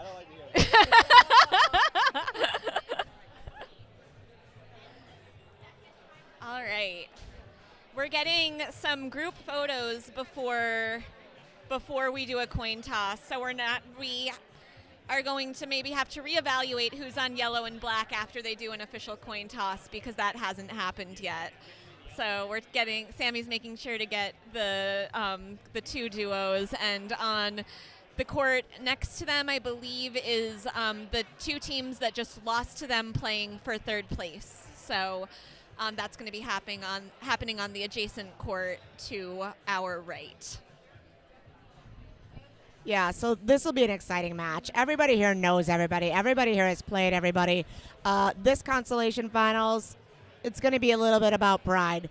It's Chicago versus New York. You're going to hear probably a lot of screams on both sides because there's going to be big cheers for Chicago, big cheers for New York. Everybody's going to have a good time. I feel like everybody here is a by-the-book player, but there's going to be chaos. I know that there's going to be chaos as we get deeper into these frames. People are going to be more aggressive, I think. They are going to want the points. They're going to want to steal the hammers. I think this is going to be a very exciting match. Very great players. If none of you know Mark here, playing on the foot here, from Chicago, has won the World Championships twice, back to back. Once wouldn't be enough. Once would never be enough. He's the first and I believe only player. I believe he's the only player to win it back to back. Oh, yeah, interesting. yeah. All right. I think there have been repeats, but I don't know that there have ever been back to back. I could probably ask him that question. He'd know the answer off the top of his head, but I don't want to inflate his ego before he plays this game. But Paul, who is a Chicagoan now, was a New Yorker originally. So to me, this still feels like a New York versus Chicago matchup, even though it's really 1 New Yorker and 3 Chicagoans. I'm claiming Paul as ours now. That's fair. When they played last year, Paul had just moved to Chicago, but was still the president of the New York Shuffleboard Association. So last year, I did say we are counting him as a Brooklyn player until he is no longer the president of NYSA. But now he is not. So now he can count as Chicago. But he did play here for 10 years. So he's a little bit of both. I feel like he's got a foot in both worlds. And he and Jeff have been playing great. I got to catch a little bit of Not their last game, obviously, but the one before that, and they were up by quite a lot, and they were taking some really fun shots. They were practicing their kitchens and, still making hides, and, when you're up by 80 points, you don't necessarily need to do that, but they were definitely getting ready for their later games and making sure that they were staying sharp and taking shots that they might need to have practiced later. Yeah, so it looks like looks like Paul and Jeff will be starting on yellow. They are starting their practice shots and taking their first round of practice shots. Again, 8 warm-ups, 8 warm-up shots on each color. So you'll get 8 on the current color that you're on now, and then at the turn, because we're going to play a 16-frame game, after 8 frames, you will warm up 8 discs on the other color. The colors do matter. The black color will have the final hammer of the game. So for the first half, Carson and Mark will have the last hammer of the first 8 frames, but it'll shift to the other team for the second half. Some people like having the hammer in the first half because then they get 2 consecutive hammers. Or as they say, they get 2 consecutive but they don't. Yellow, black, black, yellow. They don't in this one. In some games, depending on how the order goes, you can have 2 consecutive hammers, and people get very excited about having 2 consecutive hammers. And I'm just like, really? Okay. I would rather have the final hammer. But when I say I would rather have the final hammer, I would rather have my partner have the final hammer, put all the pressure on them to make that final shot. But I like trying to get my partner ahead before that last shot. If I'm on the head of the court, my job is to get you ahead so that you have the hammer and you don't have to do anything but clear. I try to do my best to make it so that you don't have to do anything. You don't have to worry about that last shot. But here, I think it's probably going to come down to the final hammer. And good to note that if you are playing yellow, and I always play the head for my team, and if you're playing on yellow, then you might get your team's last hammer if you are in the second to last frame of the whole game on yellow. That is your team's last hammer, so you can be in a high pressure situation even if you're not playing black and you're playing at the head of the court. So that's definitely something that's good to keep in mind, and something that can happen. Another thing that my team has talked about, because we have 2 players that always play the head and 2 players that always play the foot, and we always play in the same pairs. We really love our routine. The 2 of us that play at the head, we both really like playing every frame, and you are more likely to get to do that if you play at the head, because if you've done your job right, your teammate just will need to throw off for the last frame and then not have to do things. And our 2 players that play at the foot are both like, no, we would love to just get to throw off as much as you'll let us. Take the pressure off. Let me throw off. And for me, I actually like playing the head because I enjoy the math, which I know is a very, very strange thing. But Weirdo. I know, very, very strange. But the players at the head are the ones who keep the score. Players at the foot should always double-check the math, double-check the score. There is a possibility that you wrote it on the wrong side or you did the math wrong. Absolutely. But I love playing the head because the math is my favorite part of the game.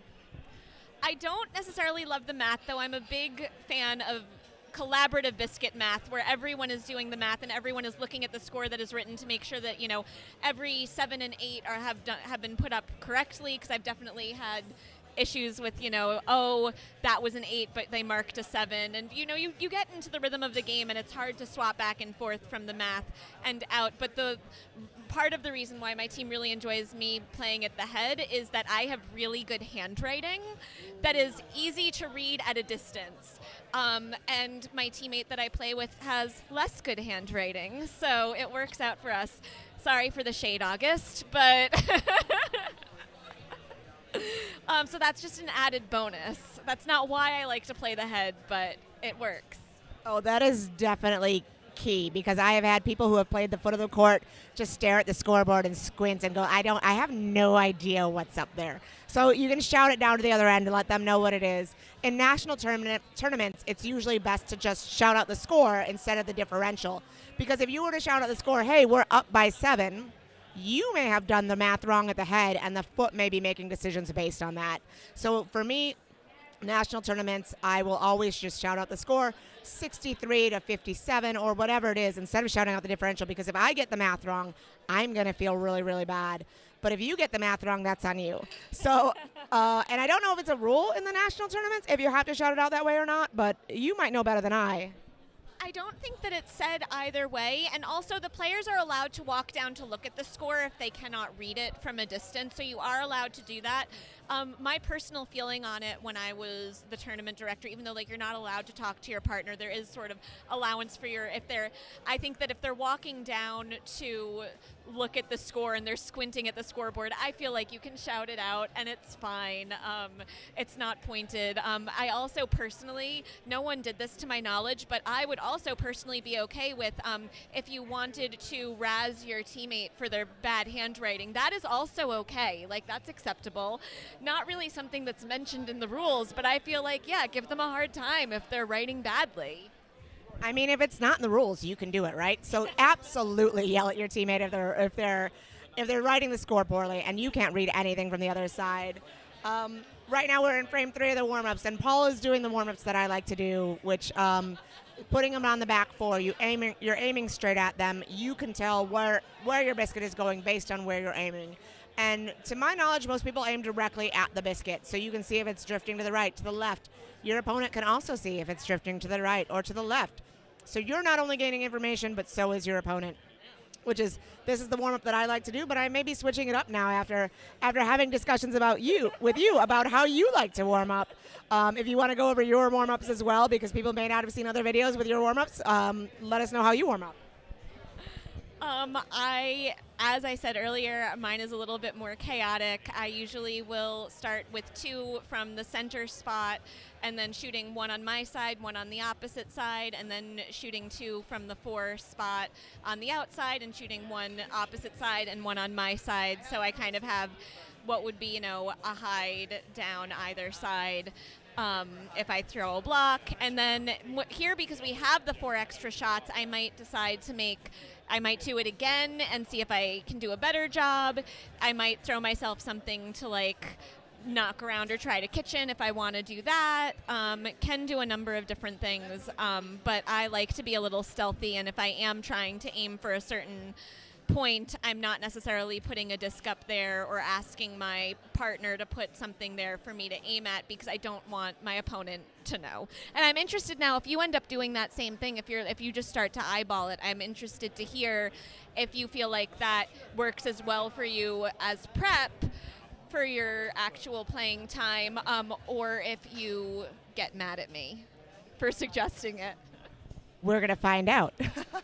But we've got some comments here, and it looks like some people say that you cannot call out the score to the other side unless they request it.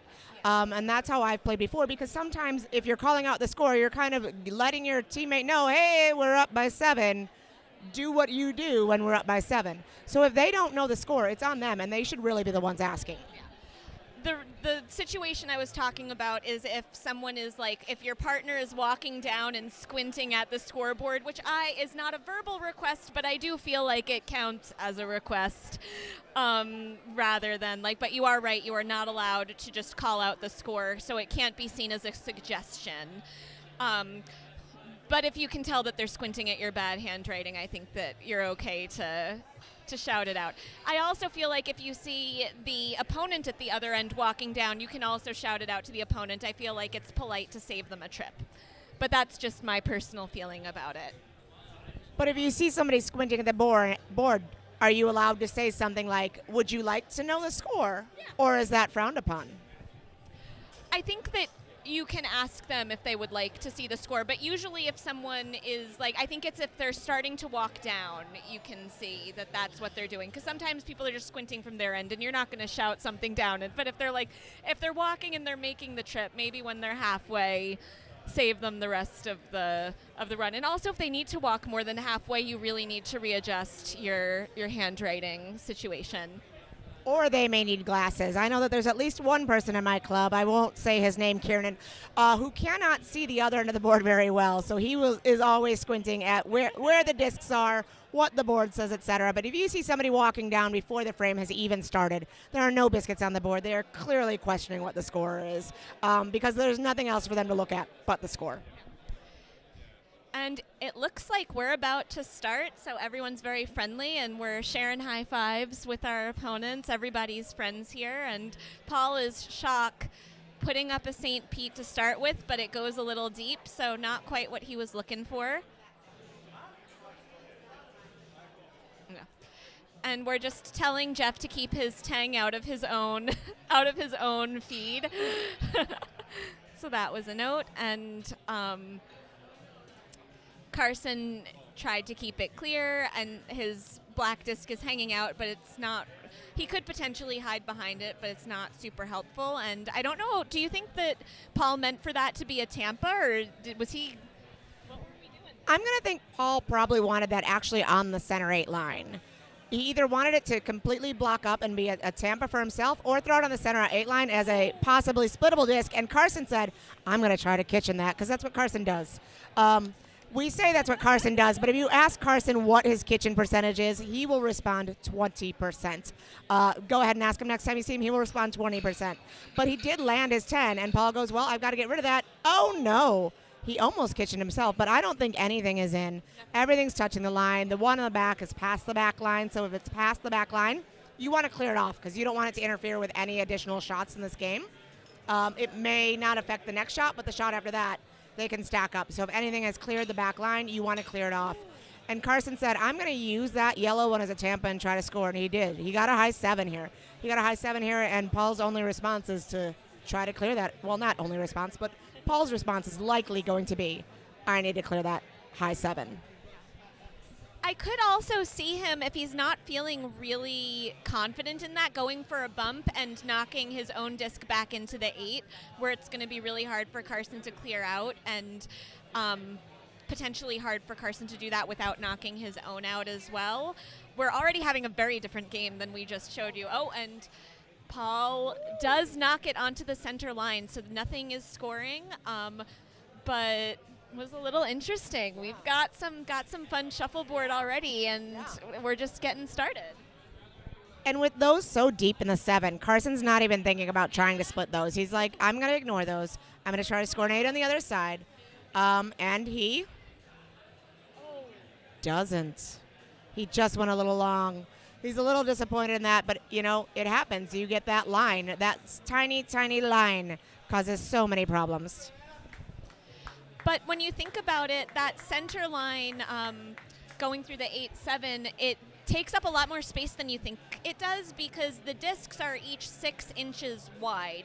So there ends up being really nearly, you know, almost a foot of space where if you hit it, you're going to hit that line.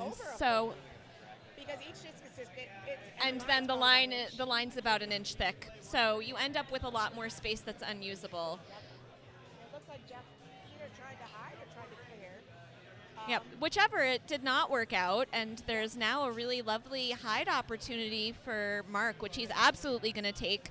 I feel like sometimes you'll see players who've put up a block and then they don't go to hide behind it if they have the opportunity, but obviously any players that have made it this far have not gotten here by doing that. They all know that if they put up a block, they're going to use it. And if anybody who has had Frank coach them in St. Pete, if you throw up a block and it is still there on your chance, on your next turn, if you don't hide behind it, why did you throw it? He will say that every time. If you didn't intend to hide behind it, why did you put it up there? So that's what Mark tried to do. He tried to put it up there.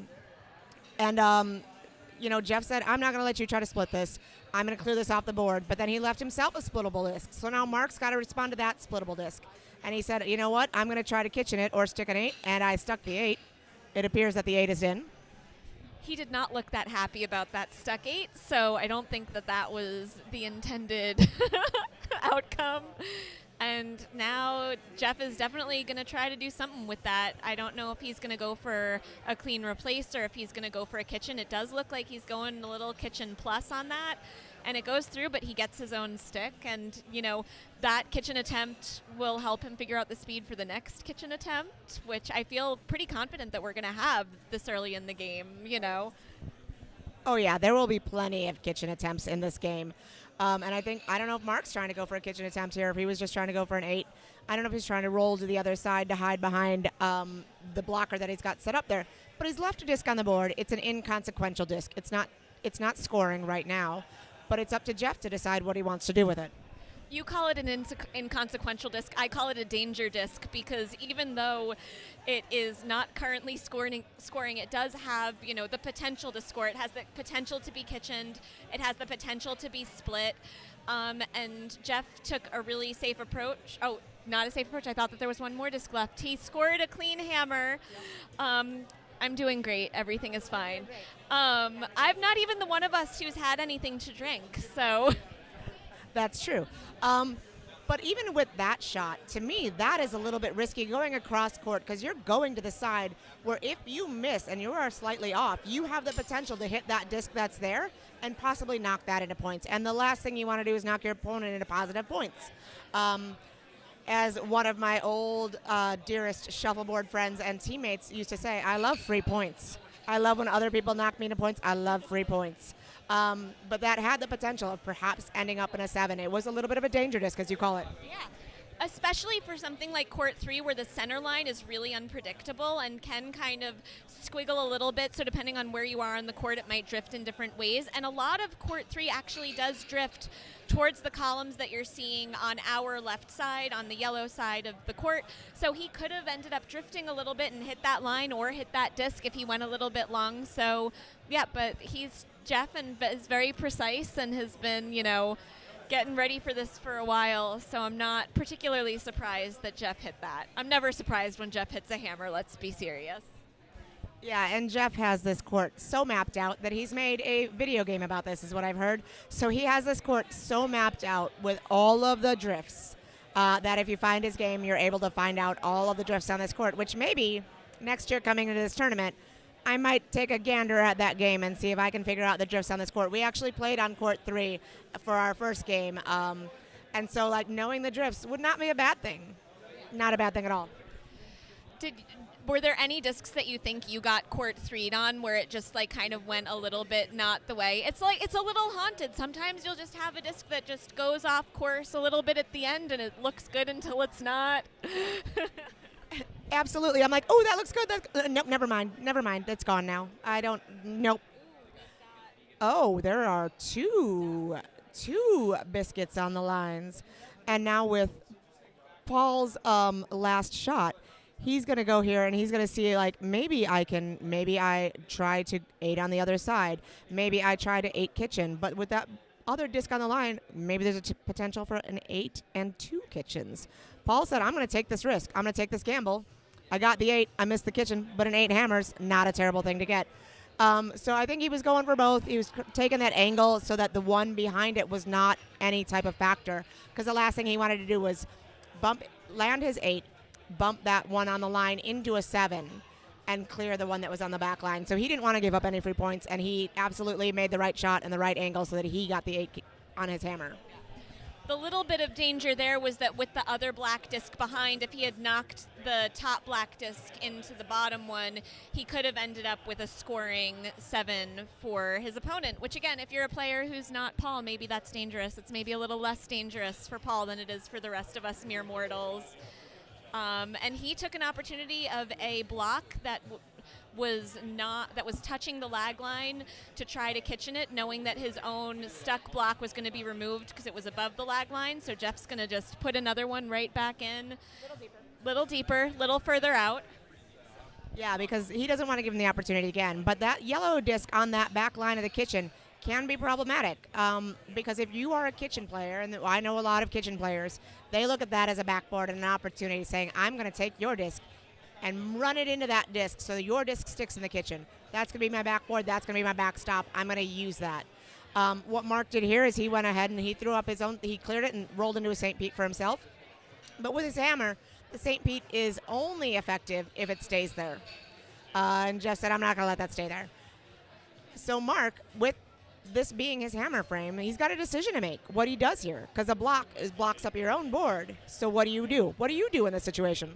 I've definitely thrown off in this situation. I was actually surprised that Jeff decided to clear that rather than putting up his own Tampa and just trying to block up the board a little bit more, because you'll see that from a lot of players too.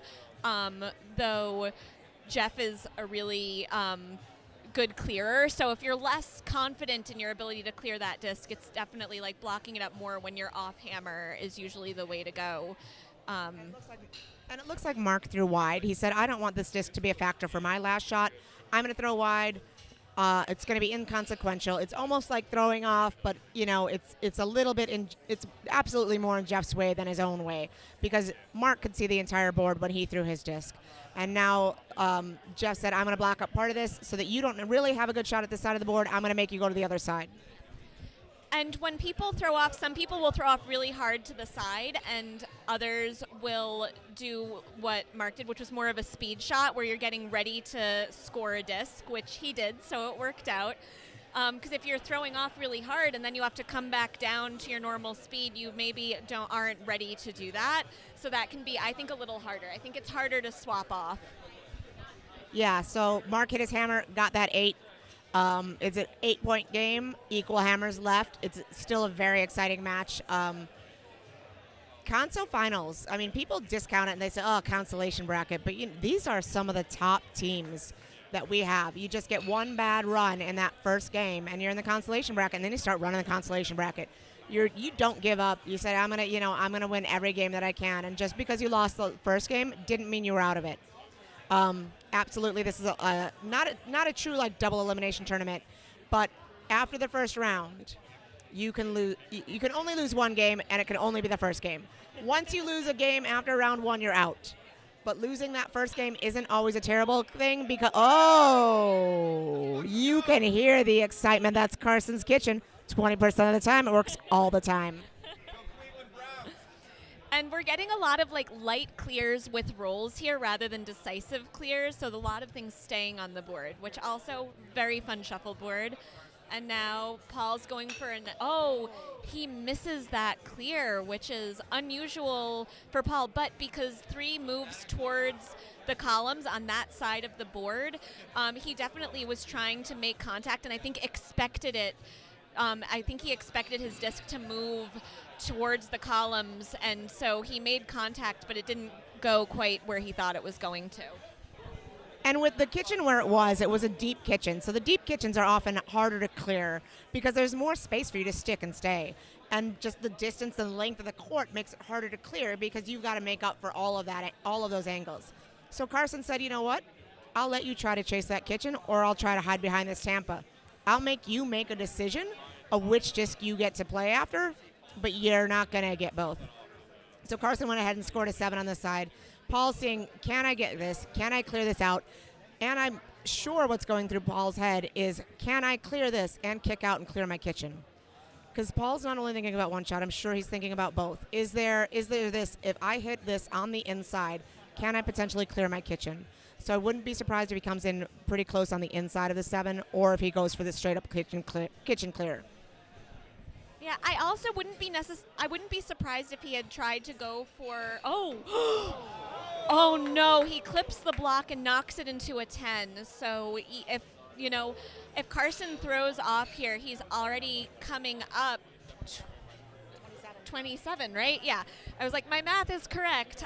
We know that you like the math, so I know I'm asking the right person. And that's if he does nothing. If he scores this next shot, he can be coming up by quite a lot, and we are going to see, Paul and Jeff have to scramble a little bit, and I got to say, that can be really fun. Oh, and he lines it, but, a 27-point hammer is nothing to sneeze at, so I think, happy it didn't go longer and he didn't knock that 7 out or even into the kitchen himself, so. Right, so now the game has shifted. So now yellow is at 6, black is at 25 because they got 17 on that. So that was a huge frame. So now we're going to see probably a different shuffleboard out of Paul and Jeff. For them to be very, you are excited. Because they are normally conservative players. Throw up a block, hide behind the block, or your opponent throws a block, you clear the block. But now they're chasing a little bit. It's still very much early in the game. But being down this much early, well, I say this much, it's only 19. But being down early changes your perspective of how to play the game and makes you more aggressive and makes you say, okay, maybe I need to go on the board. I wouldn't be surprised if we see a more kitchen attempts now by yellow, and absolutely Carson sticking to his kitchens as well. But Jeff is just clean clearing now, knowing that he's got the hammer. He's trying to stay cool, calm, and collected, and he's doing a great job of that. And there's still so much game left. We have more than half the game left, and because a lot of 3 does go towards the columns, it does mean that black has a bit of an advantage on this court, I believe, because the court drifts towards yellow. So it is a little easier to get your hides when you're playing on black. So if you're playing on yellow in the first half of the game and you come down a little bit, you might be able to enjoy a little bit of that advantage in the second half of the game. So it's a little bit worse if you're playing black in the first half and you're down, because then you're going to have to play at a disadvantage trying to come back. For sure. And Mark was being very conservative there. He's like, I'm just going to throw up a block. He didn't want to land in a scoring position because he didn't want to give Jeff an opportunity for 2 scores. And by 2 scores, I mean kitchening Mark and then staying in a positive score for himself. So Mark did the conservative thing and said, I'm just going to block up this side. You go ahead and score on your side. Scored 8 hammer. So now it's 14 to 25. So now it's an 11-point game. Still a lot of shuffleboard left to play. It's going to be a switch after 2 more frames. We're going to have to switch sides. Everybody's going to re-practice, and it could be a whole new ball game. And it's always fun to see if there's maybe a set of discs that that both teams like a little bit better, or a little bit worse, or the drift that they like a little bit better or worse. A fun fact that I heard is that in, I believe, last year's Chicago tournament, I was not there, but I assume that you were, Paul and Carson actually played against each other then as well, I hear. And I think the finals, Jeff turned around to give me a little knowledge. But so there's some extra history and maybe some extra friendly beef from that. There could be, and that may be why they're lined up the way they are. Maybe they played against each other on the same side, and now they're playing opposite sides. But I think that with both of these teams, they've been very consistent throughout the tournament with who plays the head and who plays the foot, because people get very comfortable in those positions, and people like whichever situation they like. Like I said, I like to play the head. You like to play the head. People have preferences, and people stick to those preferences because you go with what's comfortable, and what you're most comfortable with is where you're going to make the shots. Paul is going for the kitchens. He has some backboards. He definitely has a backboard, and that was like a big opportunity. And, he does right now have a disc that's on the board. Carson's probably going to try to do a nice clean clear. He's warming up his arm for it. He could backboard it. Are you trying to backboard it, or are you trying to clean clear it off so that he doesn't have another opportunity at a disc? I'm trying to push that one into the kitchen and use those kitchens as backboards. I'm not sure what Carson was trying to do there. His angle was definitely a little bit off. But if I were Carson, I would try to get my disc out of there, but put that yellow disc right in between those 2 black discs and leave it in that kitchen. Yeah, the danger is that then, because there's so many discs left, if you have your own scoring 8 that's right in front of the other person's kitchen, they could double it out. So that's still an opportunity. And especially if you're playing someone like Paul, that's a little dangerous. And Paul got a lot of kitchens in the game earlier, so I think he's still warming up to the court a little bit here, but Paul is definitely capable of doing that. I think Carson's going to try to kitchen this yellow one on the outside. I think Carson's going to try to kitchen this yellow one on the outside. Oh, he got close, but no cigar. But that was 100%. He was like, you know what? I've got 2 backboards back there, but he just needed a little more oomph. Yeah. And that's one that I'm less surprised about, because it was off the board and something that he wasn't going to leave a scoring disc in, so it would make Paul have to make a harder choice. And that looks like it's going to be good, and Paul scores his hammer. That is a good 8. That's a good 8. So now we're back to a close game. 22-25, just like that. That's why you just never give up. Really, anything can happen in these games. You never give up. We're still in the first half. It's a crazy game. And it looks like we're starting the 8th frame now. So this will be the last frame of the first half. Black will have hammer. They're up 3. Black will have hammer. They're up 3. We'll go into some more warm-ups. Jeff's going to say, I'm going to still keep trying to block. I'm going to keep trying to block. I'm going to make you try to clear. We're going to play some normal shuffleboard because this has become a much closer game than it was a few minutes ago. And we've all played in those games where it swings one way, it swings back the other way, and adrenaline's up, adrenaline's down, and you just keep playing. Yeah. And again, especially when you have so much game left, so you really need to hold it together and just try to keep your opponents from opportunities, which sadly, like, he's now given his opponent an opportunity that went a little bit further to the left to the columns that he was expecting. So now if Mark wants to hide behind that, he can, and I think we all know that he wants to, and he will. So that's what he's lining up for, and he's clipping the block because, again, court 3 going a little bit to the left, and now that's an opportunity for Jeff. So we're just trading opportunities here on court 3 today. Yeah, you get a try, I get a try, you get a try. Definitely trading opportunities, and I don't know if Jeff, knowing the drift of the court, may have kind of set that up and said, I'm going to let you try to hide behind this, but there's a good chance you're going to bump my disc and give me a blocker. So there's a very good chance that Jeff was baiting Mark a little bit and saying, like, you go ahead and try, but, like, I'm going to tell you, and I'm going to make you pay. And he shoots for it.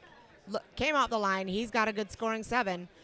It's not very well hidden, but, again, with the drift of the court and the ghosts on court 3, you never know what's going to happen. Again, especially down the middle, which is what he's going to have to do. So we might see the disc just fully avoid that, because I've seen weirder things here. But, ooh. And he gets a good kitchen. He doesn't stick a 7, but he's got a really, really great kitchen in there. So now Jeff is checking, I think, to see how high that disc is, to see if the likelihood of him being able to get it out. He likes to look at all the biscuits. Jeff is someone who loves to walk down and look at the biscuits a little closer, and you can see him getting his angles in there and really checking out. Do you walk down a lot, or are you not a walker? I'm not really a walker. I'm not really a walker either, but I can tell what he's looking at right now. He's looking at that black disc on the line, and he says, you know what, this, although inconsequential right now, he goes, if I hit this just right, I get my 7, and I put you in my spot in the kitchen. So he is absolutely looking at that. He's lining up towards the center, which if I were to take the shot, I would probably line up a little bit to the outside, but everybody's got their preference with the angles and the pool of the court. Because of the drift, he might be trying to shoot down the center and let the drift take him a little bit to the left in the hopes that he does that. Oh, almost got it. I think it took him a little bit further to the left than he was expecting. Because, again, court 3, little haunted. Can't trust the middle. I would not have trusted the middle, so we're clear. The middle is untrustworthy. Sometimes it's just because it just waves a little bit wonky, and so Mark goes for his hammer, and I don't know if he was trying for the 10 or the 8, but he landed the line. So now we're going to go into halftime. We've got a 12 to 25 point game.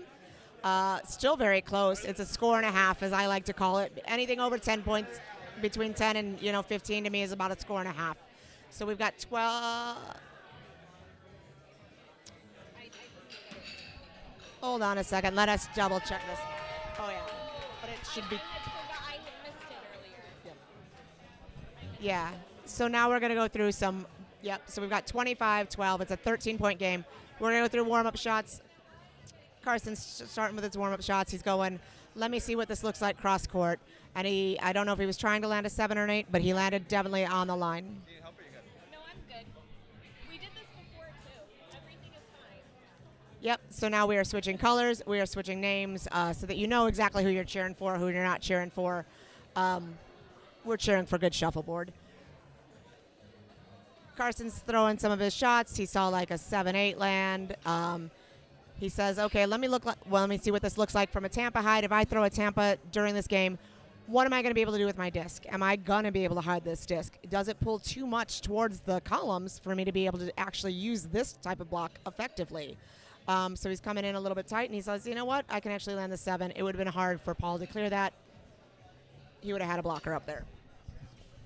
Yeah, it's like, I feel like 3 is so deceptive because there's definite drift, and it doesn't feel like it always happens equally. So like that was a pretty nice hide, and then other times it feels like you just can't get something back there. So it's one of the ones where I never take for anything I know about 3 for granted, and I kind of give myself a little grace with some of the things, a little more than usual about the things that don't go how I planned. Always. You gotta kind of forgive yourself for what the court does to you.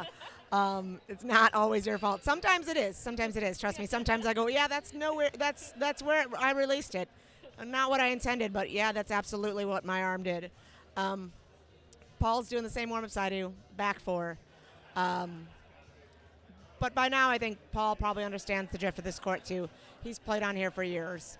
And although court drifts can change a little bit, like some of it stays consistent. You got like a consistent pull one way or the other. Great, you'll know that. They might adjust slightly, but sometimes you're like a half a disc makes a difference. Yeah. If it pulls a half a disc one way or the other, it's going to make a difference on your shot, possibly rolling into the kitchen or sticking where you want it to. Or hitting a line, because we said those lines take up a lot more space than you think that they do. So a little half a disc can mean it's so easy to just curve into the line, just a tiny smidgen, just a little bit, and then suddenly we don't have a score. So, yeah. And you're going to see that for whoever does their first warm-up, sometimes they'll have their partner put up a point with their tang so that they still have something to aim at or to avoid, which is a nice way around if you're the one who's shooting your practice shots first. So we're getting some of that here. And do we have an update? How is it going over on the other side? So both of these teams play a little bit on the slower side compared to some of the other teams. So the other game that's being played on the adjoining court is a little slower, but it looks like yellow is 52 to -3 on the other side. So the other game is a bit further apart in terms of score, and they have only 5 frames left. So we're watching the tighter game yet again. We were with the last one that we watched, and it's the same with this one as well. Yet again, yes. But for the third and fourth place match, it looks like it is pretty close for the third and fourth place match that is happening on 5. It looks like it might be actually 21 to 48. So a little bit more distance than I think. Because it was 30, maybe it's 40 now. 45. 45 makes a lot of math sense. That would be a 7 and an 8. So it looks like it's maybe 21 to 45. So it's a close game over there as well. Well, a close game there at the turn. Anything can happen because, again, other sides of the courts play differently. Some courts are favorable yellow, some are black, and some are... And they're playing on court 5, and they're the players that are down are playing on the favorable side of the court now. So they are about to have the better side to be on court 5. So we'll see how that works out. If Chris and Trevor manage to come back from a bit of a deficit against Dave and Sarah. So, and part of why Paul and Jeff's games have been going longer, it's not only because they spend time thinking about things, but these practice shots do take longer for them than they do for players like me, who are usually just going kind of 1, 2, 3, 4 and calling it good, which is, maybe why I'm sitting here and not playing there. No, that's maybe why I did nothing but lose this weekend, but That's not it. That's not true. I have done nothing but lose and have a fabulous time doing it. So Fantastic. That's all that really matters is the fun. But I'm sure that's not it. You've had some tough opponents. So it's never your play. It's also the play of your opponents, because quite honestly, you might run into a brick wall. For our second game, we ran into Mike and Mike, and now they're going to be playing in the finals. So again, like I said, if they win, it's like we came in second, even though it's far, far, far from the truth, because it was round 2, and it was a while back that we lost to them, but we had a great time here. We had a great time at Royal Palms, hanging out in Brooklyn. It's a great neighborhood. There's a lot to do here. I love hanging out at this club. Everybody here feels like family. It's not just the people from Chicago. It's not just the people from Brooklyn, but we have met people across the globe, across the country, across the globe. We've got a couple Germans who've played in this tournament this weekend, and they've done phenomenal, and it's just kind of like everybody becomes family. Yeah, Louisa and Marius knocked us out, and they were very lovely. They gave me a couple of pins that are now proudly displayed on my Tang bag.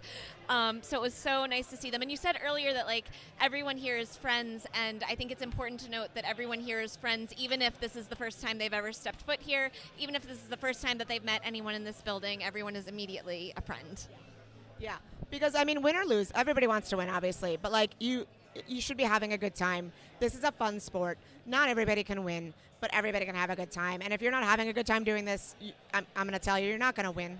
You're not going to win. You're not going to if you're not having a good time.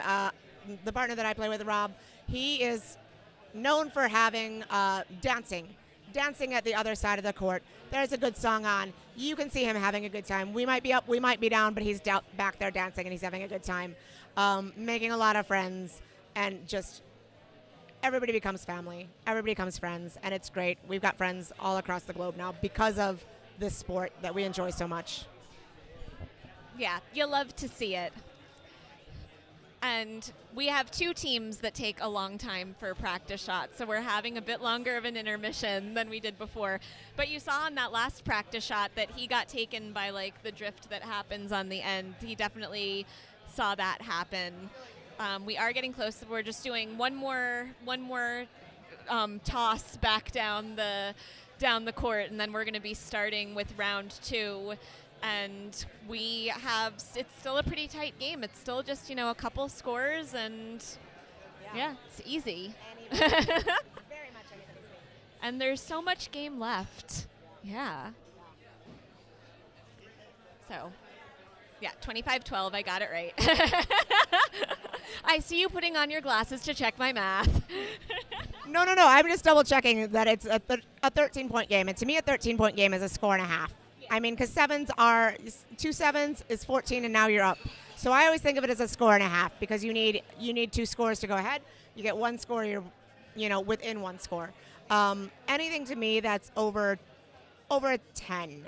If it's 10, I'm still considering a 1-point game or 1-score game, because you can get a 10, you can get a kitchen, and you're right back in it. So to me, anything within 10 is a 1-score game, even though a lot of people think like 7 or 8 is a 1-score game. I push it all the way to 10.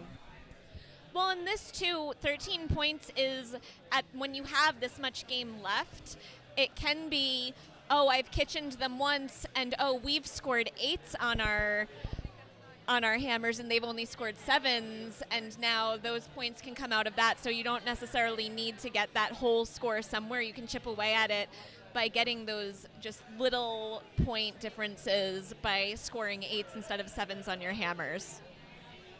For sure. And with so much game left, and again, the court drifting the way that it does and the way that it doesn't. Haunted. Very haunted. I did play on this court earlier in the week. Yesterday. It was yesterday. It's been a long weekend. It's been a very long weekend. We start these games early. They run long, but just love being here.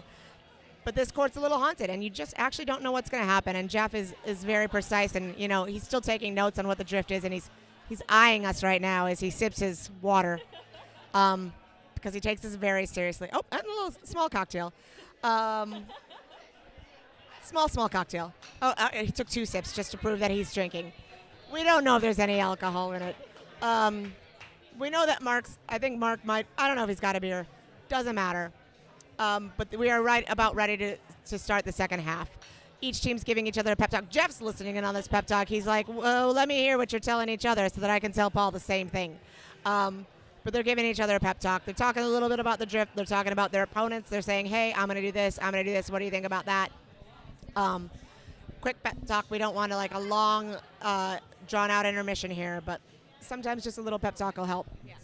I think we don't want a long drawn-out intermission. I have doubts about their feelings about that topic based on how it's gone so far. And we're seeing some great shots happen on the court next to us. So if you're hearing cheers, that's what's happening. I can't see the board because there's a whole person standing in front of it, but there was a nasty hide that just happened.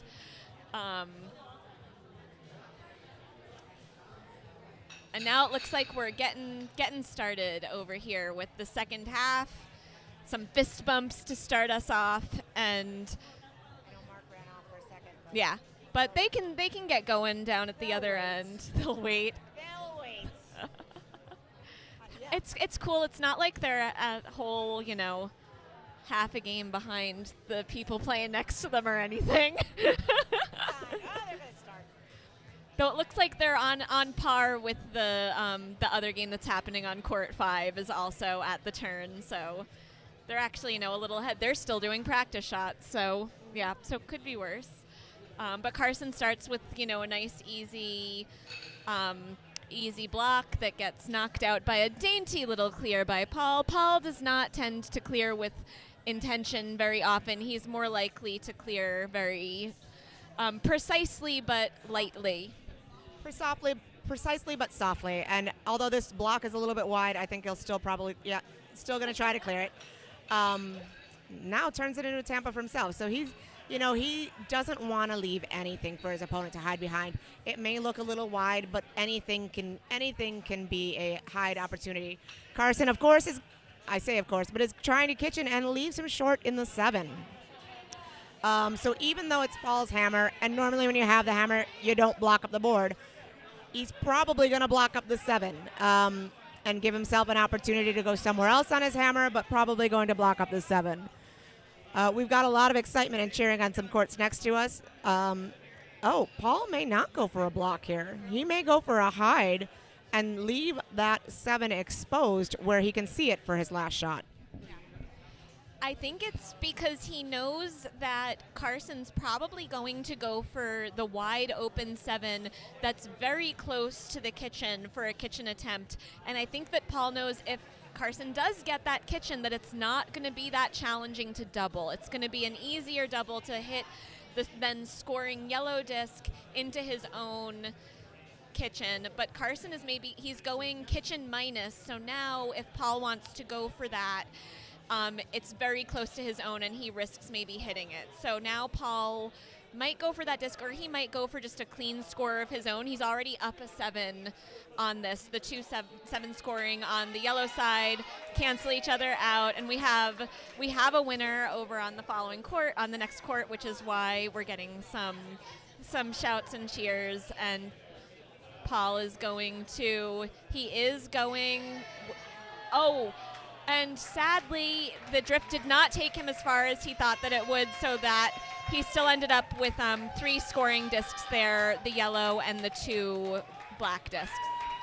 Right, so we got 7 on yellow and 14 on black, so we're up to 32 to 26. So it's going to be 32 yellow with their 7 and 26 on black. Very close game. We've narrowed it to a less than a score game, so 6 points. 6 points, but again, now black is trailing by 6 and down a hammer because they've just used their first hammer of this half.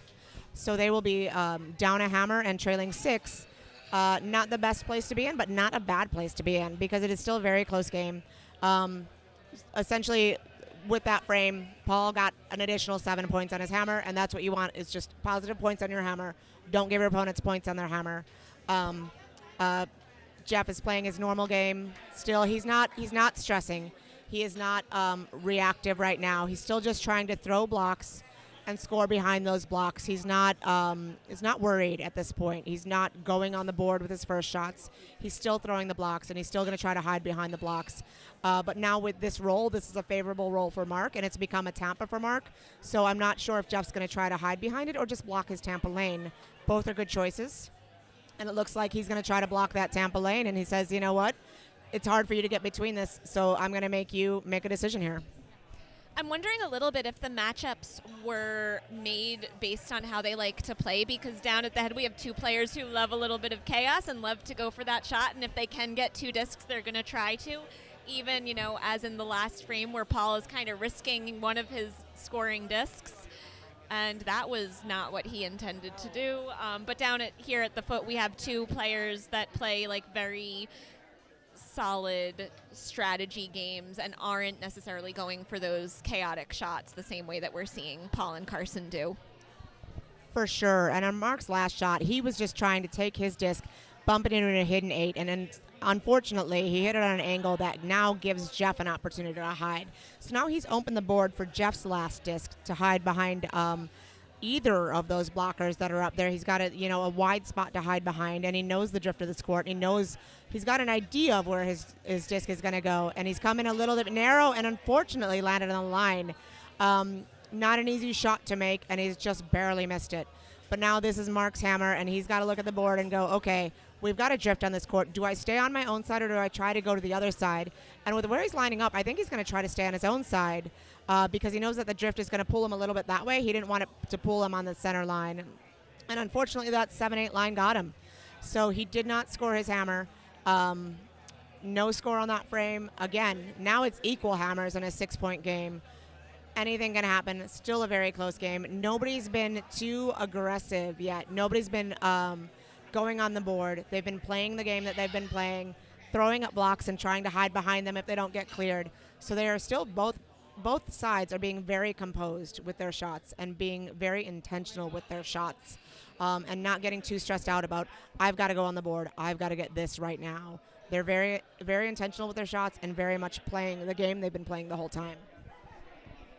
Yeah, and Paul just started that frame out with a nice, easy Tampa for himself. And you could definitely tell with that one that Carson was hoping to roll that into a block for himself, and it ended up a little bit wide. That disc really only covers the very bottom of corner of that 7. And Paul's like not having it and is just going to put up another Tampa a little higher than the one that he last did. Yeah, and with how light Carson is shooting, I'm wondering if he's trying a kitchen. Okay, just on that line. He sure is, but in that attempt, he's left the Tampa behind. So he's given Paul the opportunity to hide behind this Tampa because of the angle that he took for that kitchen shot. Had he taken a broader angle, maybe it would have pushed Paul's disc to the other side and his disc a little bit further out to be more of a St. Pete for Carson and less of a Tampa for Paul.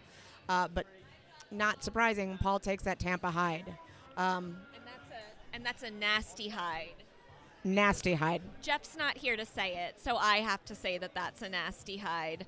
And I feel like if you're not Paul, you might get, oh no. Okay, no, that's a scoring 7. That was, nearly a self-kitchen, got everyone a little worried. But I feel like for Paul's last shot, another player might have gotten in their head about the potential self-kitchen of the disc that's hanging out on the back line there. But of course, Paul, calm, cool, and collected, scores an easy 8. And now he's going to go for, the fun shot. Does not get the kitchen, but does get the additional 7. And now Carson gets a very fun shot, does not have a backboard, but we know that he's going to go for the kitchen because it's in the 20%. It's in the 20% of the time that he's going to go for it. Yep. It's in the 20%. The 7 is straight in front of him. You can absolutely see this. A lot of people will call this a kitchen bait shot. In different circumstances, it is a kitchen bait shot because you want that person to attempt to kitchen you and hopefully miss and roll themselves into the kitchen. Carson's going to come take a closer look because he's like, well, maybe I go for this 8 kitchen instead. Because taking 8 points off the board versus taking 7 points off the board in this close of a game is going to be a big factor. So, like, if he replaces his 8 instead of replacing a 7, he gets a point on this frame instead of giving up a point. So those 2 points could become a factor later on. So I wouldn't be surprised if he went for this 8 instead of the 7, even though it's a little bit harder of a shot because it's cross court, and this other one is right in front of him. But with the drift, anything can happen. Except if he replaces the 8, that's a 16-point swing. If he replaces the 7 in kitchens, okay. I was not expecting that. I feel like I'm going to go ahead for Carson and blame court 3 on that one. I think that maybe that was the ghosts of court 3 haunting it. But if he had replaced the 7 and kitchened, then that's a 24-point swing, so math. Sure. I mean, he could have kitchened the 8, too. He could have kitchened and replaced the 8. Why not? I mean, if you can hit the 8, you can kitchen it. If you hit it and stick it, you're able to kitchen it because the way that you're hitting it is probably right in front of it and you push it straight back just because of the angle. Except I think that the speed that he would have needed to get through the court 3, I wouldn't necessarily trust it. I personally would be going at that one with a little bit more oomph. Fair. And that makes a lot of sense. So now the 15 points on black has really swung this game. So now it is 32-41. Big shift in the frame. And it looks like black is up a hammer as well. So being up a hammer and up 9, definitely a swing in this game. And that's why you don't give up. And you just don't know which side of the court is going to be favorable to you. But it seems like from what we've seen, this is more of a black court because it's been a little bit more favorable on those who are playing the black side of this court. I knew it. You heard it here first, folks. Somebody may have known. But for me, every court here is a little bit less. I'm a little bit less knowledgeable on all the courts here. We've got courts in Chicago that I know, like Court 7 is absolutely a yellow court. It's going to drift to favorable for the yellow, whereas other courts are a little bit less drifty in other different ways. But this one is absolutely a black court, and we're seeing that now, and you've known that from all of your experience here. Except for the middle, which is just terrible for everyone. And I think what we got is a casual 10 hanging out right at the top there. I think they called that in. So that is high. That is a high 10. So the only way to get points here is to kitchen it. For sure. And I wouldn't be surprised if he tries to, quite honestly, because in a game this close, you don't take your foot off the gas. You try to keep going. You try to get any points that you can. I've only been playing shuffleboard for, I don't know, maybe 7 years. A little kitchen plus. Yeah, you do not want to give away points. I've only been playing this game for about 7 years, and I swear I'm learning things all of the time. I don't know how long you've been playing this game. Almost 5 years. Almost 5 years. 5-year anniversary. All right, so we're gaining a lot of knowledge. So you started during the COVID time, which just after. Okay, just after. So during COVID, the clubs were shut down for a while because for us, all of our clubs in Chicago and New York are indoor clubs because we don't have the luxury of being outside in winter. We would only get to play half the year if they were outside. So all of our clubs in Chicago and New York are indoor clubs. So during the COVID, there was no shuffleboard. We occasionally had matches that were sponsored by Palms and with Palms staff, and it was great because we got to watch the shuffleboard live, and it was just a way to somewhat be involved, and we would jump on Zooms with each other and comment on it and watch the games together, and it was really a great time to be able to do that because we weren't able to do a lot of other things. Yeah, my first season was the fall 2021 season, so I just missed that. I think I might have joined for Royal Palms' first full season back. I think they did some mini seasons, but we've got a nice little casual 10 to almost kitchen. I think that 7's on the line, but it looks like the 10 is good, and yes, they're calling the 10 in and the 7 out, so we're just inching up that 10 triangle. Just, I think we maybe have one more 10 that we can inch up. I don't know that we can get 2 more in there, but let's find out. If anybody can do it, it's these players. So they were going to try for it. And Paul was hoping for maybe a little kitchen on the side there, too. He was hoping for a little bit of extra. And I wouldn't be surprised here if Carson goes straight at that back, the 7 that's on that back line. Because even if he sticks the 7 or snuggles it, it's a great shot or a great shot attempt. He's coming in and fortunately a little bit short and a little bit on the line. So nothing is scoring at this point in time, but there are opportunities here for kind of both players. I think they're a little bit more favorable for yellow if this disc stays there. But maybe Paul will score an 8 up on top of it or try to block a possible split. And he said, nope, we're going to go back to the 10 play. So he's in that 10, and he's barely in there. But, Carson has an opportunity here to try to replace it. But that black disc on the side could cause a little bit of problems. If he hits this on an angle, it's going to bounce right back into that 10. Fortunately, he took a strong enough angle, but he did still leave it in a 7. Unfortunately, just a little short. He came in soft, left it a little bit short, and again, free points. So Paul's just got his hammer left here, and he's hoping to just get some additional points on this hammer. I don't think that there's any way that Paul isn't going for a 10. He's going for it from the side where if he goes long, he's getting an 8. But I'm with all of the 10s that just happened and the speed that he got on the last one, I really think that he's going for a nice 10 on top of that 7. He's just really going to twist the knife a little bit as best he can. And, I think he did get that. Looks like they're calling it in, but taking a little extra time. So that is both of them. So he just got it. Court 3 helped him out there. He should thank the ghost of Court 3 because I think the ghost of Court 3 is maybe rooting for Brooklyn. I feel he's our player now. He's Chicago. But yeah, so it looks like now we're at 32 to 56. 32 to 56 because we got 15 on black there. Yeah, so I think it should be 32 to 56. They're double checking the score at the front. It's, again, like we said, if you can't read it from the foot of the court, you come up and you take a look at it and you make sure that you've got the score right, because knowing the score differential is key when you're playing this game. If you're up a lot or down a lot, you need to know what that score differential is, because it's going to affect how you play. And Jeff said, I'm up enough here. We've got 3 frames to go. I'm not going to give my opponent, Mark, any opportunity to use my disc and put it in the kitchen. I'm going to throw this off the court and let Mark go for points, and then try to clear those points off the board. And Mark's just hoping for a mistake here. He's hoping Jeff makes a mistake and leaves his disc somewhere that Mark can do something with it. But he hits it on a nice angle, clears both discs straight off the board. Mark's probably going to go for the same shot. I don't know if he'll stay on the same side or if he'll go to the other side. Sometimes you want to mix it up to see what your opponent does, and because sometimes that'll throw them off. And a center 8 line you might think is not a good shot, but actually it's a great shot. There's an opportunity for your opponent to stick, or if they miss, there's an opportunity for a split. So as long as you're inside that triangle with your disc, you've got an opportunity.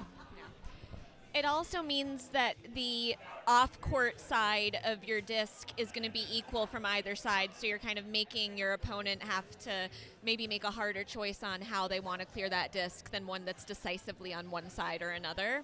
So he's sticking all of them down the middle, and that is a scoring 8. That is the back cornerest disc that you could have in that 8. And so now, I imagine he's going to try for a kitchen and a stick, hopefully. But I think it's a rough angle, and I feel like this is another situation where I would probably put more emphasis on getting that kitchen, because if you get the 8, that is a stickable disc. If you are, last shot, sorry, I missed it. And ends up not getting either, actually, so that's a disappointment. But thank you for keeping me honest, even though I thought that there was one more disc. No, you're good. It's hard to see what discs are here. From the angle that we're sitting, we're actually sitting in front of the computer and blocking the entire court.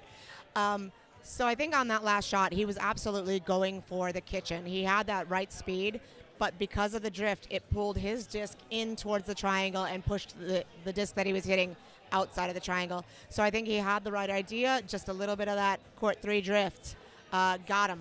It got him. And so, it was in my head, the right attempt. And as you said, go for that kitchen, try to get that 10 off. And I think that both, with 2 frames to go and trailing by 14 points, Carson saw this black disc as an opportunity to try to hide a 7. It's Carson's hammer. He's got to try to get 2 scores out of this. He's got to try to put his team ahead. That 32 to 56 is 24. 24. You're absolutely You're the one who's supposed to do the math, Kim. I feel like you've lied to me. I did lie. But with 24, if I were Carson, I would probably be trying to kitchen these blockers. Quite honestly, I mean, you're going to need 3 scores here to make up this game. And he's trying, but he's coming in light. He's coming in very light. So I don't know if he's trying to open up the board so that he can get to this side of the board and try to hide behind that black disc, but I think that his opportunity here is to kitchen. He's 20% of the time, it works. And Paul's trying to put his discs stacked on top of each other to make it harder to kitchen, to throw in those angles and just add a little bit more chaos so that the kitchens aren't nearly as clear as they can be. And with Carson, he's going for the hide. He's got a 7 hide, which is a nice hide. But I was about to ask, I was like, do you think that there's any possibility that he would go for the 7 bump instead of the kitchen? And then he did, so Carson answered my question for me. And now I think Paul might be answering that with his own bump, potentially, or his own hide. Yeah, his own hide, which he gets. And I do think that would be not impossible for Carson to hit, but certainly a challenge. And when you're having your hammer here, what do you think that he's going to do? I actually think because this is Carson, and I don't know with the drift, I think he's going to try to knock that 7 into the kitchen and hopefully roll to the other side. It's not an easy shot. By any means, it's not an easy shot. And with the drift down the middle, the the unknown drift down the center, the zigzag drift down the center. But he may also say, you know what, I might just try for a 10 here. A 10's, but I think he's going to go for a more hero shot here. Being down so much with only this frame and one more frame to go, I think he's got to go for a hero shot. I think he's got to try to make 3 scores out of this. Do you think that there's a possibility that he might try to kitchen the black disc that's hanging out on sort of the side of the 8 on the black side of the court, or potentially go for a really stupid shot, which would be like trying to knock that disc on the outside into the black disc to have that on the line and to then kitchen the other black disc that's scoring? The crazy version. That's the crazy shot. For me, if you're going to try to kitchen that 8 that's on that line, why not just go for the 10? You've got a decent look at this 10. But if you do try to hit that black disc, I would probably try to hit it on the outside and clear the other black disc. But if you're going to do that, maybe aim for one of these high black discs and go for one of those chaos shots. Yeah. I think the only reason I might not go for the 10 here is because you do have some of that blocked up by those black discs. And so I think that with how the drift goes, I might be concerned about clipping that disc, where I wouldn't be concerned. There's no disc to clip if you're going for the kitchen of that 8 or the non-8. So, but he is clearly also thinking about this really hard. So he's having the same conversation in his head that we're having out here. And let's see. Looks like he's looking down. Oh, he's going. No, he's going for. Oh, yeah.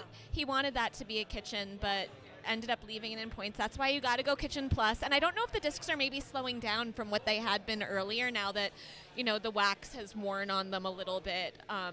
Because he was getting that earlier. Like, we know that he had that speed. So I've got to imagine that he's consistent and the discs aren't. For sure. So now we've got 7 on that frame for yellow. So we're up to 39. And we got 14 on black. So we're up to 70. So 39 to 70. I'm not going to say it's an insurmountable differential, but if Jeff can get off hammer, but if Jeff can get a few good clears, which it looks like Jeff has stuck a 10, and I don't know if that 7 is good. It looks good. I think the 7 is good. Okay, so now there is an opportunity, and Mark's going to try to kitchen that. Well, he didn't kitchen that, but he did block his 7. And in this situation, you really want to go kitchen minus, because keeping those discs in play is more valuable to you than shooting them through. So even if he had left that black disc in a scoring 8, and you can see that Jeff is blocking up that kitchen attempt, I got to imagine that he's going to go for it anyway through that. We've got to try to do some things. He's probably going to try to hit it on the right side of it so that it can roll back, and his own disc can roll back into the 8, because he's looking for discs however he can get them.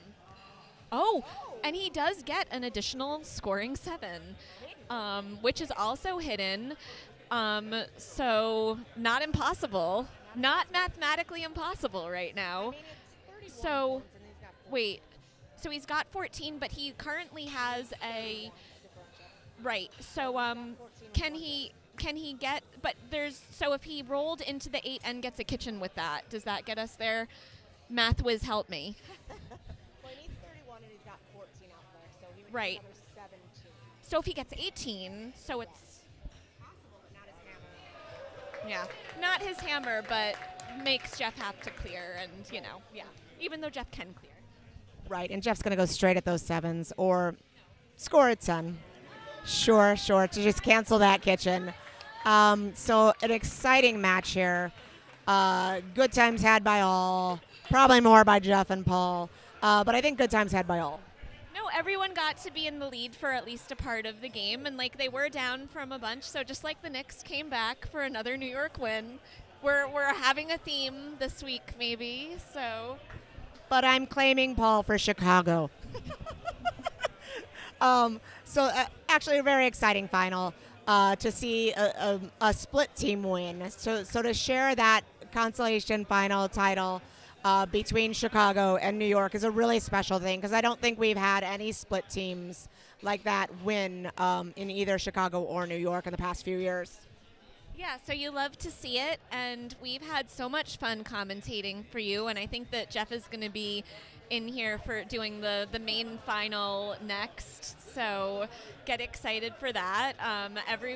Discs are being cleaned up. I think that we're going to have to, I don't know if that's, I think, happening on the same court. So I don't think that we're going to definitely have an intermission. I'm sure that Jeff wants to come up and maybe say hi after he's done, after his exciting win. Yeah, but, can't sneeze at it, getting main final last year, conso final this year. That's a great run, so we'll see if they keep it up. We'll see what next year has. Not to toot my own horn, but that happened to us in the last 2 years. So we got the main win 2 years ago and the console win last year, and then hit a brick wall this year with the 2 mics. So I'm not wishing that upon Paul and Jeff. But it would be really random if that actually happened to them as well. But great runs for those 2 years. These tournaments are never easy. So tough runs on both the main and the console side. So really tough runs. Congrats to all of them. Everybody played really well. It was great and very exciting shuffleboard to watch. And also good to note that any team can beat any other team any day of the week. You just need to be having a really good day when they're having a really bad day sometimes. But there's a tournament like this is so fun because you have such competitive teams playing throughout, even in the consolation bracket, and you get really fun matches to watch throughout. You can see really good players sometimes not having the best game of their lives. You sometimes see players that have a little less experience going really far and playing really well, and we had several newer teams comparatively make really great runs this year, so it's been great to watch. Yeah. And you love to see the newer teams do well. They bring a different energy and sometimes a different strategy and a little bit more chaos, and that will throw some veteran players off. So you love seeing the new teams getting involved and getting out here and trying things, and it's, I think, exciting for everybody, especially when there's new blood that's doing well. The entire community gets behind you and wants you to do well. The thing about this is everybody wants everybody to succeed. It doesn't always happen, but everybody is cheering for everybody. We have our favorites in our hearts, but everybody is supportive of everybody, and that's what I love about this community as well. Yeah, I've enjoyed that we're a New York, Illinois combo, so we had a combo commentating team. And I think we're going to take a pause if you don't need to do a thing. So we're going to take a little pause, and Jeff will be back with do you want to say anything, or am I good to close out? We're going to be back in a few minutes. Jeff will be back to you then. Bye, y'all. Are you going to just flip that switch on the microphone?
What's up, y'all? You are here with me about to watch the grand finals of the 2026 New York Shuffleboard Association National Tournament here at Royal Palms, Brooklyn. This is going to be a really, really exciting match. We have on yellow, Ruggie, the crowd favorite from Brooklyn, Eric, a crowd favorite from St. Pete, against Mike and Mike, both from Brooklyn. Probably, maybe the crowd favorites too, just because it's like a 100% Brooklyn team. And yeah, this is going to be a blast. This is frame one, starting us off right now. I am Jeff, your host as always. Happy to see y'all. I just finished playing the consolation finals, which you just hopefully watched, but if not, that's like the tournament for everyone who loses in the first round. They get thrown into a single elimination knockout. Me and my partner Paul won that thing just a couple minutes ago. Fun fact is that the people we lost to are playing yellow right now, is Ruggie and Eric. So you know, they've been having like a lot of success all day long with this like really strong clearing game. You know, I've seen Ruggie make multiple clutch 10s on his, like replacing a 10 on his hammer in the second to last frame of the match to win. That happened against us. That happened again on court 10 against Zamir and Ryan. And then Mike and Mike on black right now, they play like a very powerful clearing game where they are not going to give their opponents who don't have the hammer opportunities to hide. So that's like kind of their thing, is they just like clear the best. They're consistent with hammers. When they have hide attempts, they get them. And we're talking about consistent with hammers. There we go. Hammer number one. Let's see it, baby. That is good. Consistent with hammers, as mentioned.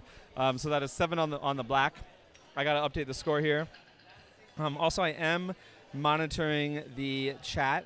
So if you do want to drop some questions in the chat, anything that you see these players doing that's sort of like confusing you, or that you just have questions about, feel free to let me know. I will be happy to answer it. Yeah, so court 3, I just played on court 3. Court 3 is one of the more difficult courts to play on in the building here because there is a space kind of in front of like where yellow shoots at the head, the previous frame where yellow shoots from, where there's almost like a hill that you're shooting through. So you don't really know whether the disc is going to curve left or right or not. And that's the thing about shuffleboard, is like this whole like rectangle court looks perfectly flat, but it is not flat at all. It's very much like putting in golf, where there's like peaks and valleys, and you gotta have to like aim at one place and trust that the floor is sloped enough where your disc will like slide left into place where you want it to go. So yeah, a lot of like challenges on this court. But one thing I saw was that Eric, when we played each other, like he cleared really, really well. I think he gave me like one hide opportunity.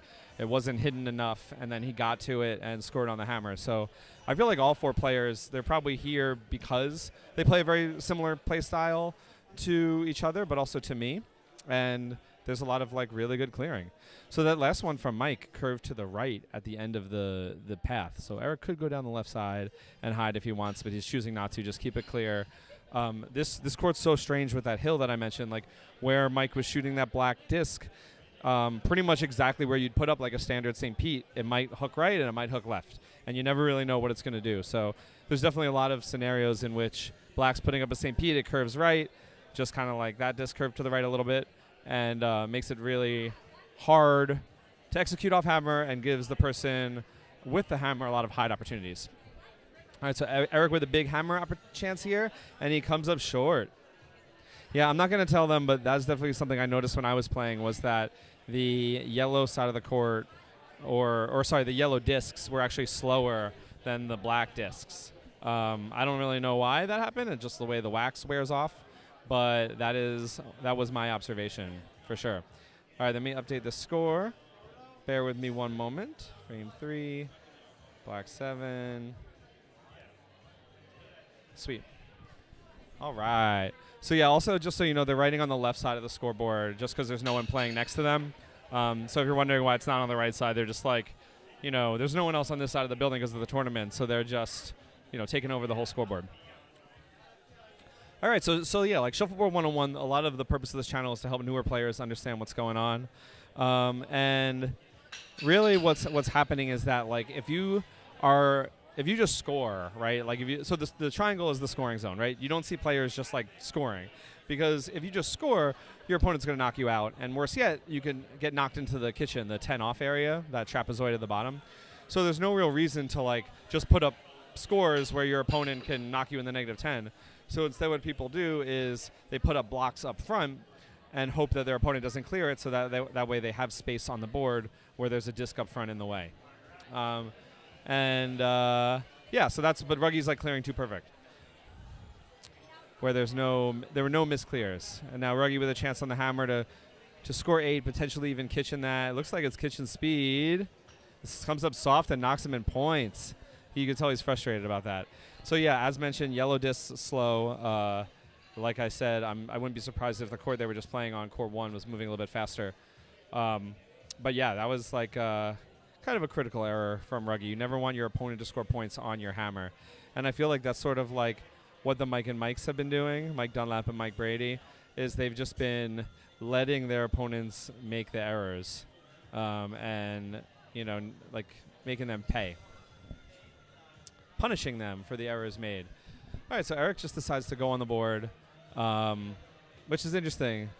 I guess he's thinking, like, my opponents are people that are just going to clear everything. My last hammer was short. Let me just put scores on the board and get a feel for the speed, maybe become more accurate.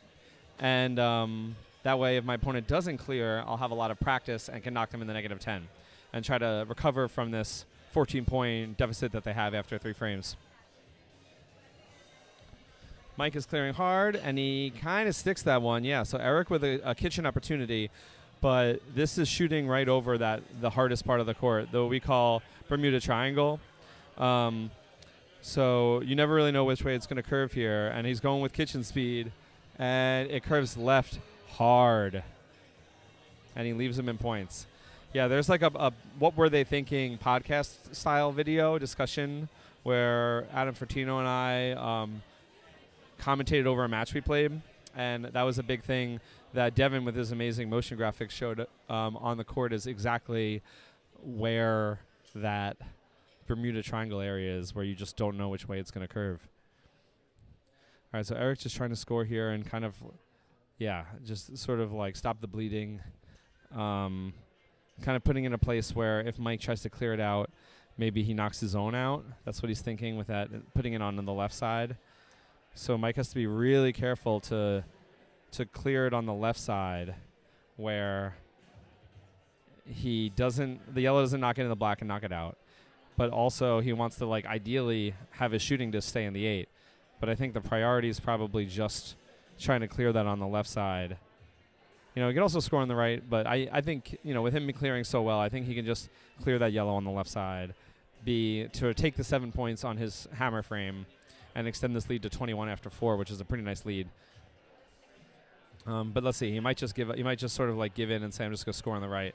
Yeah, that's what he goes for. He scores on the right, and it curves left onto the center line. So really, the ridge, that's not, he's talking about the ridge, but that's not even the ridge. That's just the missing left, not reading the drift right. That was like a really strong outcome by Eric with that choice to like shoot an 8 on the left, force Mike's hand on the right. That was a really, really nice strategic choice that worked out well for him. So we are going into frame 5. Let me update the score here. Frame 5, and it's 8-21, I think, right? 8 yellow, 21 black. No.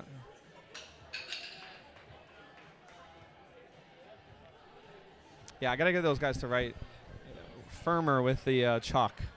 That would be ideal. All right, let's see the chat. Glad you're doing a live stream. I'm missing shuffling since I'm a snowbird. Thanks. No problem. Geezer 1955. Thank you for being such a strong fan of the channel. Also, good game, Jeff. Thank you. Thank you for the shout out, Kim. Enjoying the matches. Expert analysis commentary from Katie. Love it. Awesome.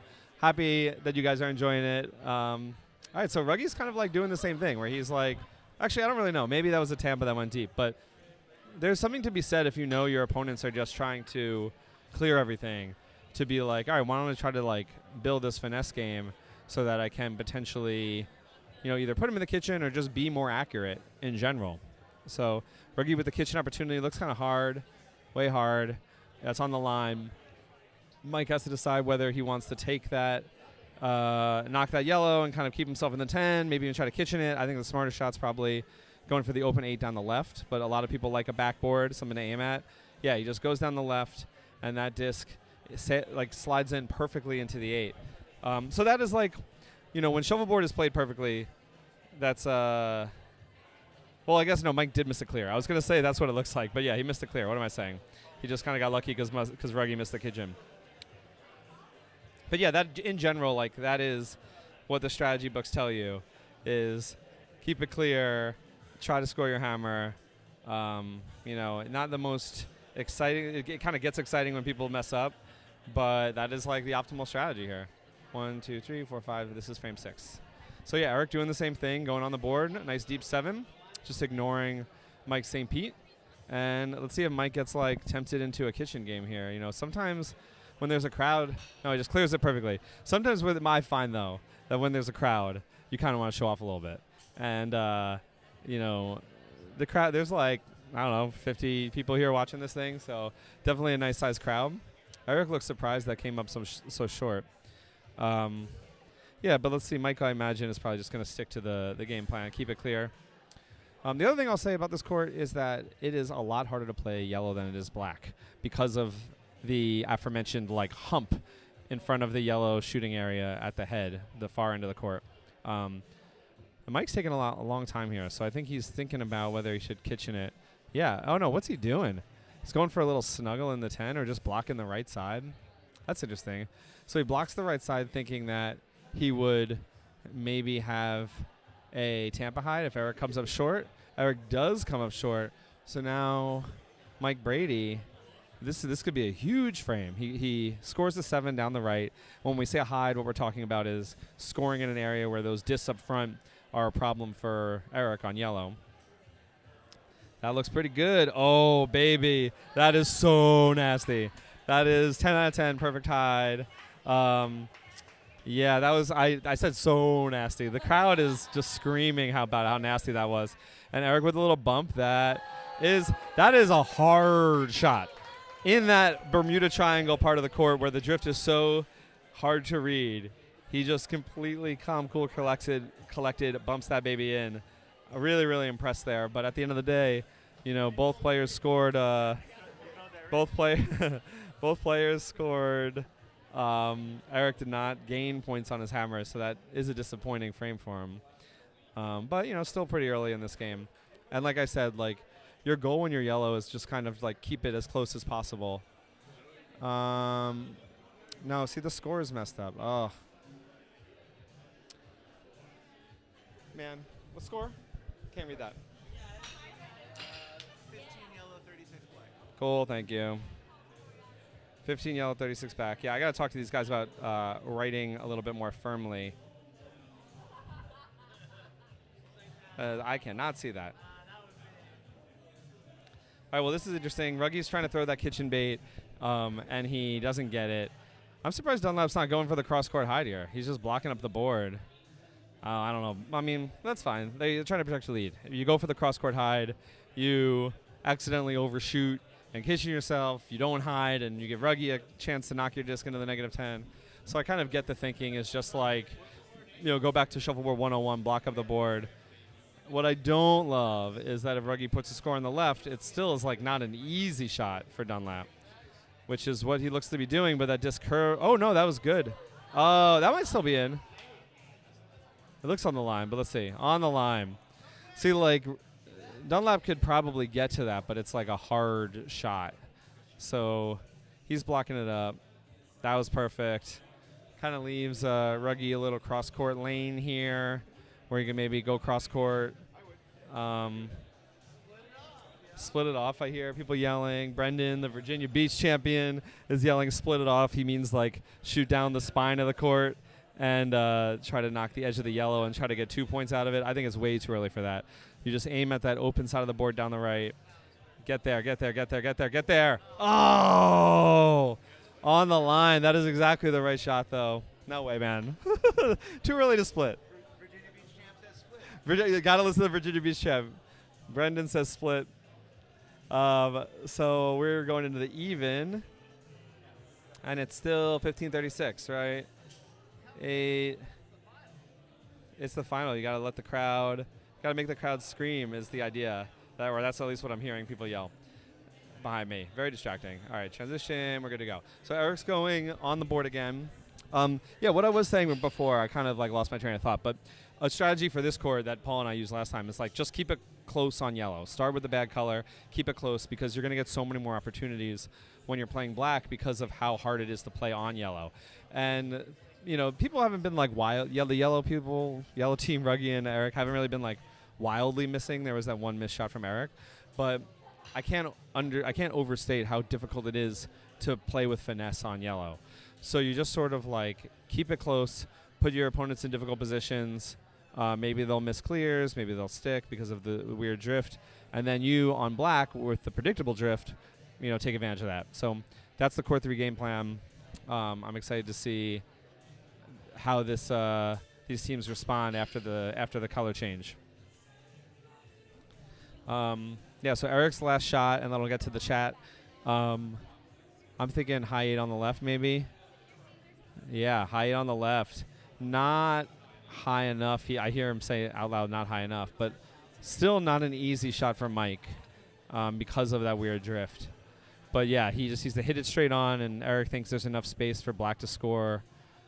He shoots a little soft, and he does not get the roll to the right. So I think you need to shoot that a little harder to really kind of power through any sort of weird drift over there. But yeah, nice hammer steal from Eric again. I'm going to mute myself so I can rearrange this beautiful overlay that I got going on. And I'm even going to I'm going to put on the waiting for the match to begin because I got to tell these players to write more firmly with the chalk. So I'll be back in a minute.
All right, we are back.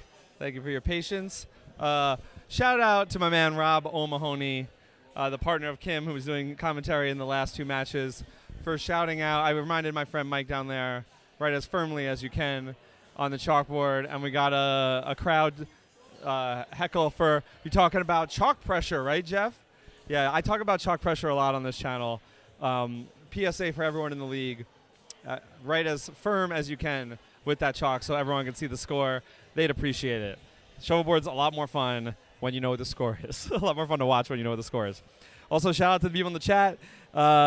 I already said shout out Geezer. We got who we got? Is this Bradley over here? No, it's Brattle Moss. Thank you very much. Let's go, Eric. Eric, you got some fans in the chat. What's up? He said. He walked by. Yeah, love the channel. New shuffleboard, learning a lot. Oh, love to hear that, man. Thank you. Live for color and choose black on court 4. And then Alan Rossetti. Alan, man, you do so much for the sport of shuffleboard. Thank you for everything you do. Whenever we go down there, you make that Mirror Lake tournament that has led to so many Brooklyn players and Chicago players falling in love with shuffleboard. You are like, I see you, 5 a.m. waxing discs, maybe even 4 a.m. sweeping courts. Glad to see you in the chat. I'm sure there's a lot of St. Pete fans here. For Eric, you see they're down 21. You're like, oh, there's only 8 frames left, 21. I'm getting a little worried. I would tell you there's a whole lot of shuffleboard left. You do not have to get worried. I've been, kind of beating the dead horse here, but yellow's a really challenging color to play on. I got my drift chart here from when I was just playing on it. And, yeah, it's just like I got this baby. This is what my drift chart looks like. This is actually from black because I wrote more. But, yeah, it's just a bunch of aiming points. And then I write, this aiming here, the disc will go left 5 inches from the 4 spot when I'm trying to score. Left 1 inch trying to kitchen it straight. I was finding when on black shooting from the 1 spot, it was drifting 1 inch to the right when you were scoring, which is why I made a 10 with the last shot of the game because I knew that. Eric's practice shot, that one just went left pretty hard. I was seeing that from black. Let's see. Yeah, black shooting from the 1. Yeah, it goes down the right side. It goes left a little bit. And then shooting towards the left side, it does this split where if you're close to the center line, it's going to hook right onto the center line. And if it's like Eric's last shot, aiming at that yellow all the way on the left, if it's aiming over there, it's just going to go hard left. So, yeah, it's like one of these things where to get a disc, to clear and replace a disc on that like printed number 7 on the far left side of the court, if you go at like a soft speed, you're going to miss 6 inches, 9 inches left or right. You never really know. Better than the World Cup. Yeah, let's go. Thanks so much. So yeah, any questions so far? Anyone want to put predictions in the chat? Let's get some predictions going in the chat. Who do we think is going to pull this out? The team with the lead up 21, or do you say I've seen Eric come back from worse? I know what he's capable of, or do you say Ruggie has been leveling up and is like turning into an amazing player? He's due for a win. Yeah, put it in the chat. What do you think? The other fun fact is that Ruggie, so the Mike and Mikes won the Chicago National 2 years ago, I think. 3 years ago or 2 years ago? And they played Ruggie and his friend Drew in the finals. And Mike and Mike won that. So 3 of these 4 people have like played in a national tournament finals at Royal Palms. Granted, Chicago, not Brooklyn. But, yeah, really interesting there. And then also at the head, Mike who's shooting, he recently won what we call an intermediate knockout. These are a tournament format we do in New York where we just toss people into a single elimination tournament, randomly drawn. And Mike and I met in the first round. He beat me. I went on to win the consolation. He went on to win the main. And in the main finals, he played against Ruggie. So it kind of like I don't know. They've had like play against each other recently.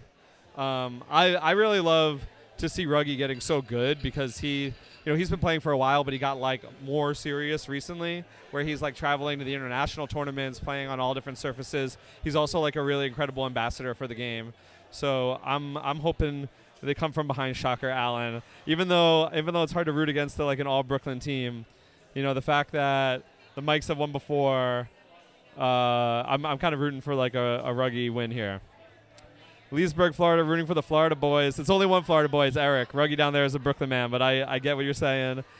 Shirley Eager, USA NSA president. Thanks for hopping on the chat. Hope you're enjoying this. This has been a really, really incredible 2 days of shuffleboard.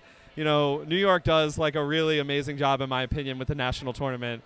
They had signs from when people get off the subway that say, yeah, the World Cup is cool, but there are people who traveled from around the world to play shuffleboard in this building 2 blocks away. So we've had like some foot traffic walk in. We've had people fly in from Germany to play in this tournament. So, yeah, Marius and Louisa from Germany had a nice deep run in the consolation bracket. So it's been really, really fun. What about me? Sean Barrett's in the house. Let's go. Sean Barrett is a amateur shuffleboard player in that he's never played before, but we had a really fun video where we recorded a match in St. Pete at the St. Pete Shuffleboard Club, kind of like allowing him to ask newbie beginner questions and me as the expert doing commentary on it, and we had quite the blast. All right, we got Bradley, Eric, and Ruggy, as long as a shot to win at the end. Yeah, who doesn't want a shot to win at the end? That's what we're all hoping for, right? Like, no one wants a blowout. We want a shot to win at the end. We want the crowd to scream and go crazy. That's like shuffleboard at its peak.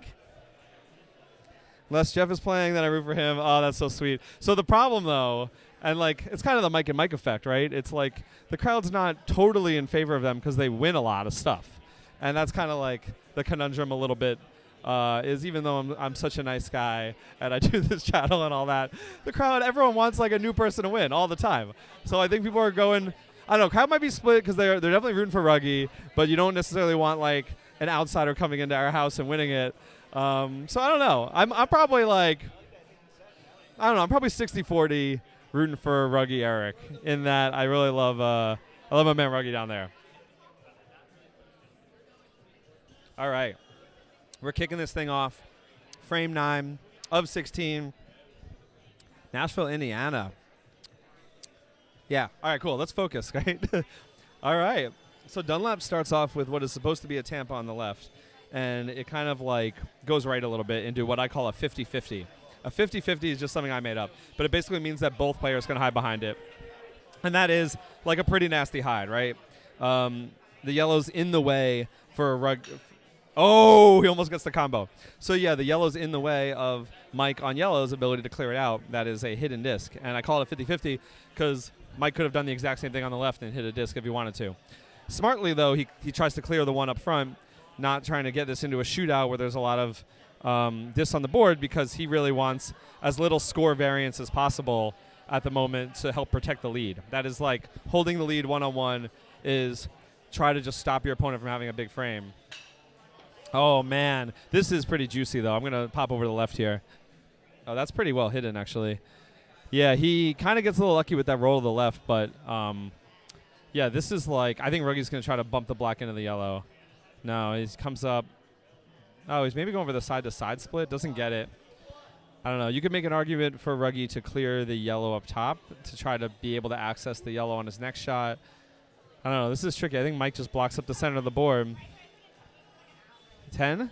Mike gets the 10. So 2 yellow scoring discs right now before Ruggy's hammer. Not a great place to be in for Ruggy. He has to try to knock the yellow out, maybe into the kitchen, and score the 10. I would just be focusing on the clear replace, which looks like maybe got. Oh, doesn't get it. Ends up on the line. So, yeah, really strong outcome for Mike on yellow, scoring 7 on Ruggy's hammer, and sort of like the opposite of what you want if you're the team coming back. You want it's kind of like you've been watching these NBA finals or whatever. The team that's down, you want to like start that third quarter really strong, and if the team that's winning goes on a run, that's sort of like demoralizing. Oh man, amazing chalk pressure over there. 43-15. I love it. Transition, got it. So yeah, Eric just going on the board, trying to get that. Trying to get that sort of like feel for the board, but also knowing he's down, like he's going to need a frame where at some point in the next 7 frames, he's going to need a frame where he's like, where his opponent's in the kitchen. No heckling, he's shooting. My games. So yeah, Eric was basically just saying like, Mike was standing a little too far. He was like in his peripheral. He was standing too far forward, which is like, good etiquette when you're not shooting is to step back so you're not in your opponent's peripheral vision. I don't think he's doing it on purpose. I think he's just a little aloof to it. But he misses the clear, and now we have Eric with a kitchen attempt that he absolutely needs in a part of the court that is really difficult to shoot on. So it'll be interesting to see if he can get this. Looks pretty good. Oh, my God, he got it. That is amazing. Nasty kitchen. Love it. Really, really strong. I mean, he's making understanding the drift over there look easy. but it is not. So Mike trying to combo the black into the yellow, misses right heavily. And now Eric with a choice. Do I cover that -10 and make it so Mike has to just make an open hammer on the right?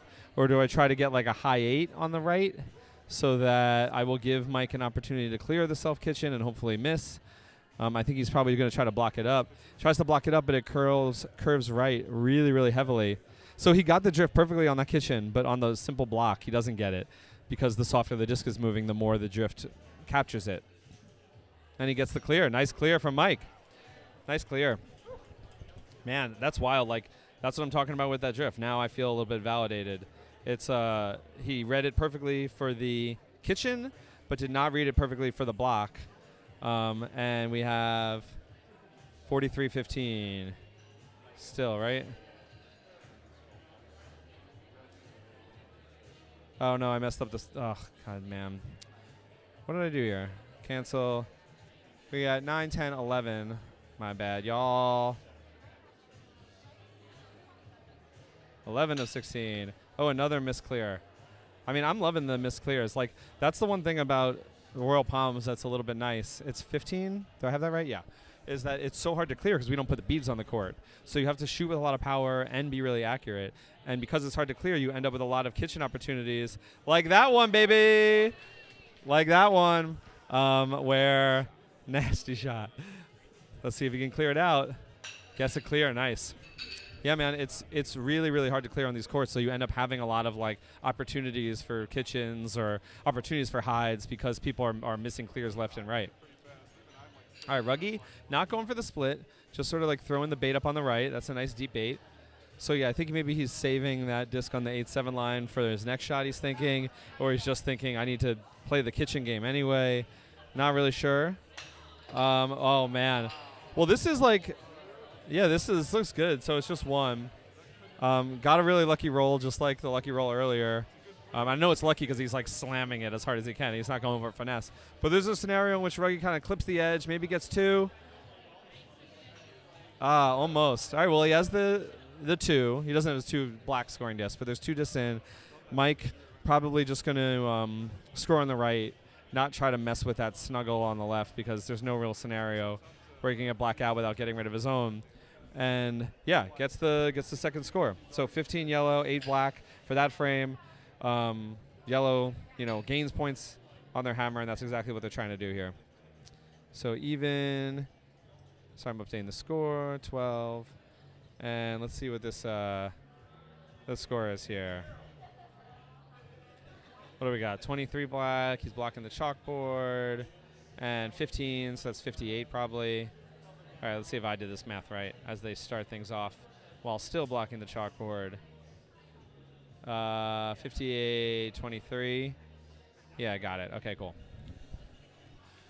All right, so, yeah, Mike throws up the same Pete. Eric is like, why am I going to clear and score my hammer? I can't really get back in this game just scoring 7 or 8 points at a time. So I'm going to go for the kitchen bait and make Mike clear me. Mike with the power clear. I mean, that's the thing where, like, a lot of people kind of, I've heard, look down on the hard clears, especially on beaded courts. But in Brooklyn, like, you need to do it. And the harder you throw, the more likely it is that the disc is going to be clear. So it's just sort of like something you got to do here. Eric's kind of throwing his kitchen bait in the same spot every time. I'd love to see him moving around a little bit. Let's see. Yeah, same thing, but a little deeper. Maybe a little bit to the right, closer to the center line. I like that. So Mike's been clearing on the left. This line curves right a hair, so let's see if he can clear it or if he's going to stick it. Yeah, sticks it. That's what I was calling.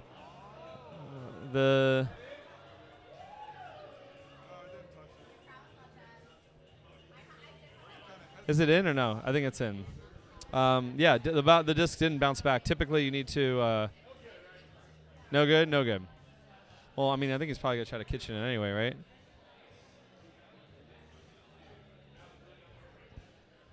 No good. I don't know. Do you kitchen it and try to roll to the left, or you just score? You just score high percentage shot. That one curved right really heavily. He is very surprised by that. He said he hadn't shot that shot I think maybe he thought it would curve left more, and it didn't. I'm not really sure, but yeah, this court is doing its thing, as I mentioned. 58, 23, 13, 58, 23, yeah. All right, so 4 frames left.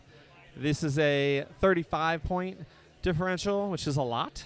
However, crazier things have happened. There's still 4 full frames. You score 2 18-point frames, and you're back in this thing. You know what I mean? Like, you get a kitchen and hammer. That happens once. Suddenly, this becomes what feels like a really close game. So just never give up, kind of like keep throwing that kitchen bait. That's the mentality. Kitchen mayhem, I see, from Leesburg. I haven't played in Leesburg. I need to play more in Florida, but we have this baby now. But I've Ruggie with maybe going for a little split or a little bump in. Doesn't get it. That would have been really nice if he bumped that in the 7. But yeah, I played in a couple clubs. I played at Zephyr Hills. I played in where have I played? Bradenton. Played St. Pete, obviously. Almost played in Lee County and Fort Myers, but had to cancel the trip. But yeah, I love new courts. It's always fun to see new shuffleboard communities down there and what they're like. All right, so Ruggie with the kitchen bait. Love it. He's kind of baiting Mike to clear on the right side and try to roll his own to the right where it'd be really hidden. But that's not really the right move because you're just, at this point, just trying to protect the lead.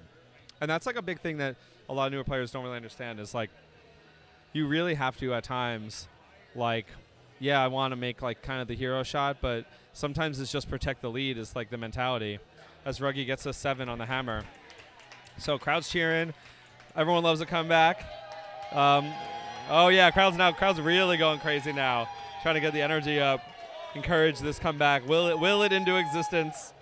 Yeah, I mean everyone like we said in the chat, everyone wants a match to come down to the last shot. So, 28, you get an 18-point frame here. Suddenly it's a 10-point game. So not over yet. About 250 shuffleboard locations in the villages. Yeah. Estero close to Fort Myers, 4 miles. Yeah. Someday I'll be able to play. There's what's it called? A red line tournament in January, Florida State singles. I think Eric told me about it actually when I was messaging him. I wanted to come down for that and kind of see how I do against the Sharks that don't really travel nationally or internationally that are down there just playing shuffleboard every day. And test my skills out. And unfortunately, we had to cancel the part of the trip. So sometime in the future. So Mike whiffs left, and Eric is kitchen bait on the right. So it's kind of interesting, kind of saving that one on the left for a future split instead of just splitting it there, which I don't know if I love. I mean, I guess it doesn't really matter if he had gotten that score, but I feel for me, I'm usually trying to just let's just get the split and kind of see how this goes, I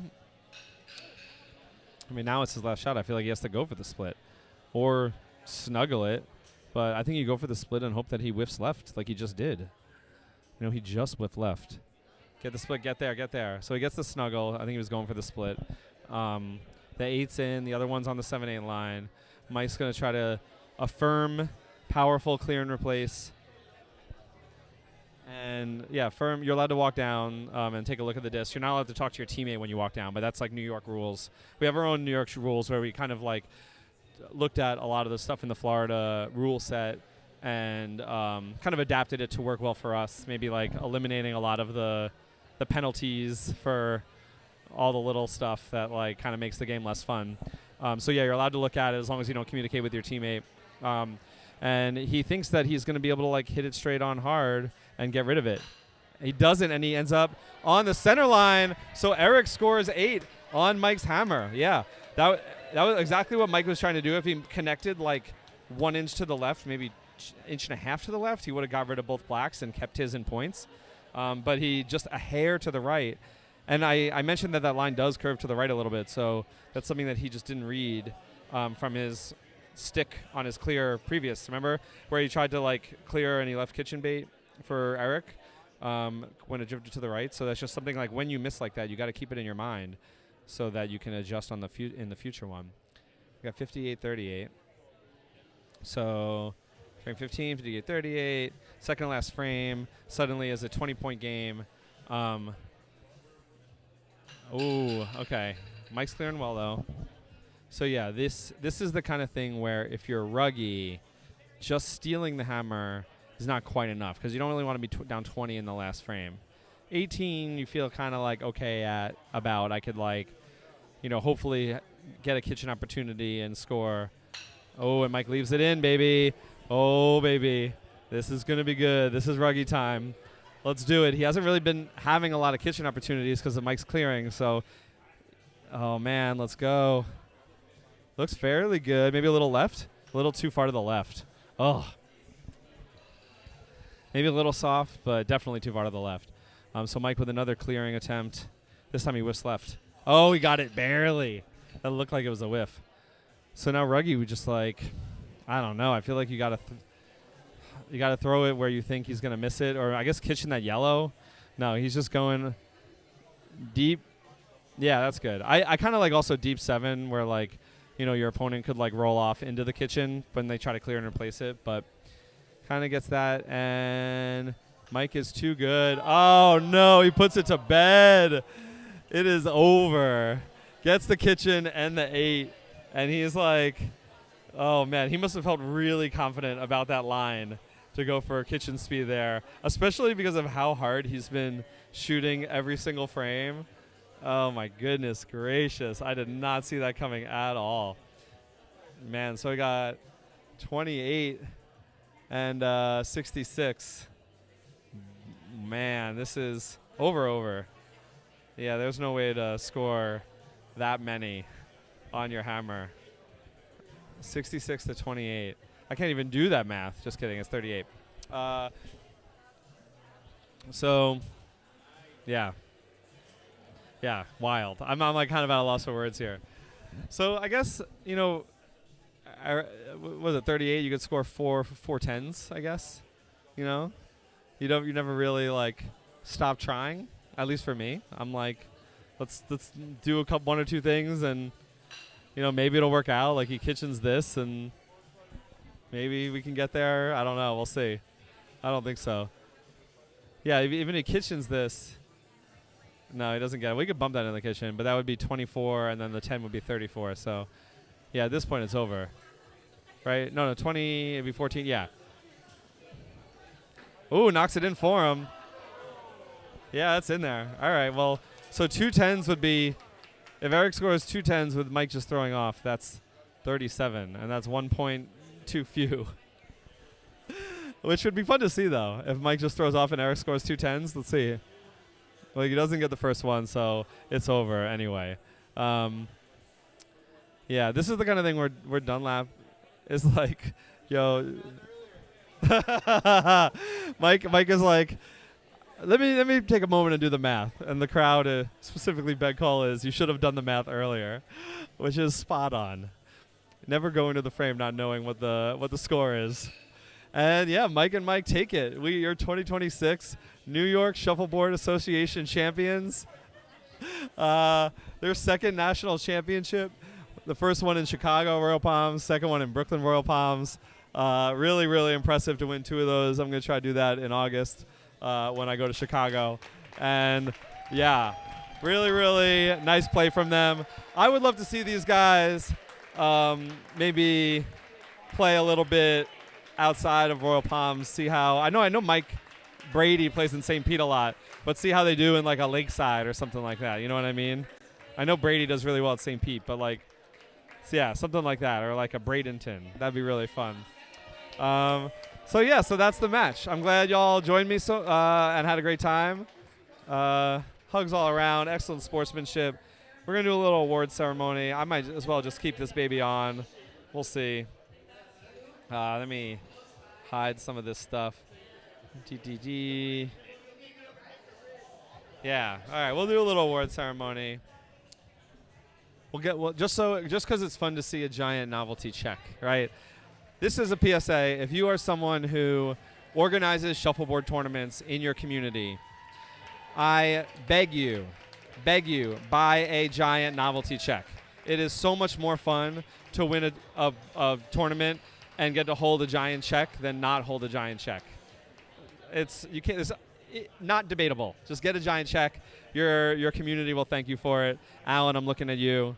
Yeah. What else we got? Mike and Mike. I don't know. They're kind of like writing. I'll dance around a little bit. Actually, I'm just gonna like turn my video off. Thanks so much. We're gonna leave this run for a little bit just because we're streaming. And oh yeah, stick around for the award ceremony. Thanks so much. I might join you in a little bit for like a post-game interview. We'll kind of see how this plays out.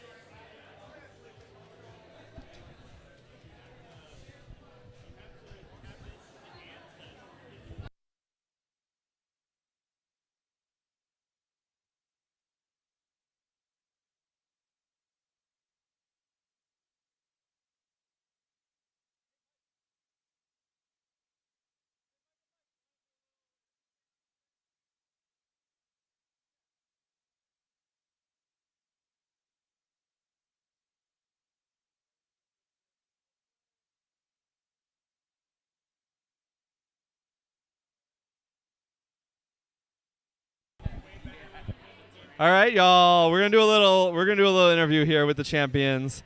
We got Mike Dunlap and Mike Brady, who just won their second one. What do you think was the key? It's a little distracting because we're doing the award thing right now. How does it feel to win the second one? It's the third one for us. The third one? What are you talking about? Chicago. Let's say that again. It was Chicago. This is the third one you won. It was Chicago. You won this twice. 2 Chicagos. Oh, I forgot about the second Chicago. Damn, this is their third. That's crazy. 2 Chicagos, 3. Yeah, so how does it feel to win the 3? I'm pretty tired. We were out late sobering the Knicks last night. So this guy did all the hard work in the end, so all to him, yeah. Yeah, man. I didn't really shout out the Knicks at all. Knicks won last night, so everyone is incredibly hungover over here.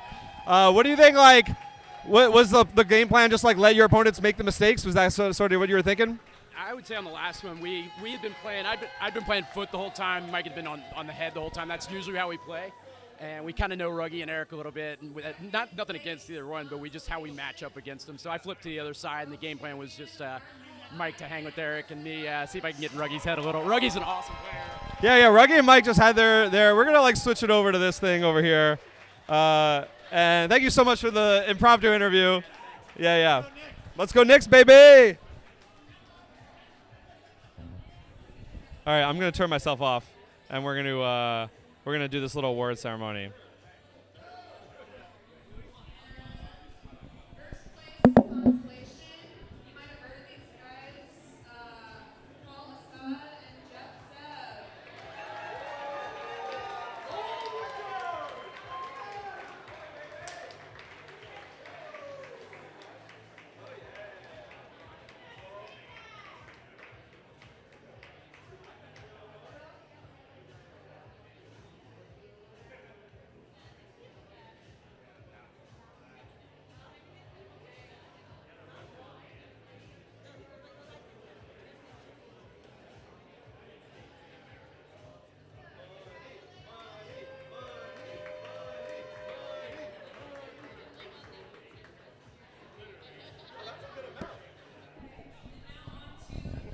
That's a good amount. $350 for consolation winners. Hell yeah.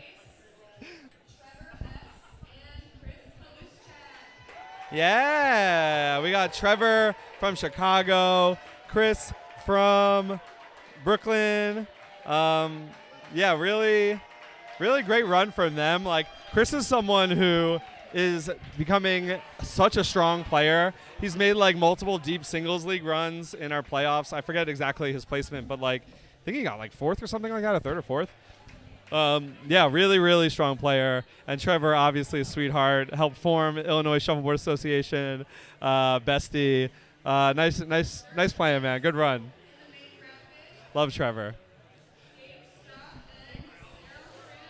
Yeah, Sarah Horan and Dave Struck coming in from Ohio, where they play on beaded courts.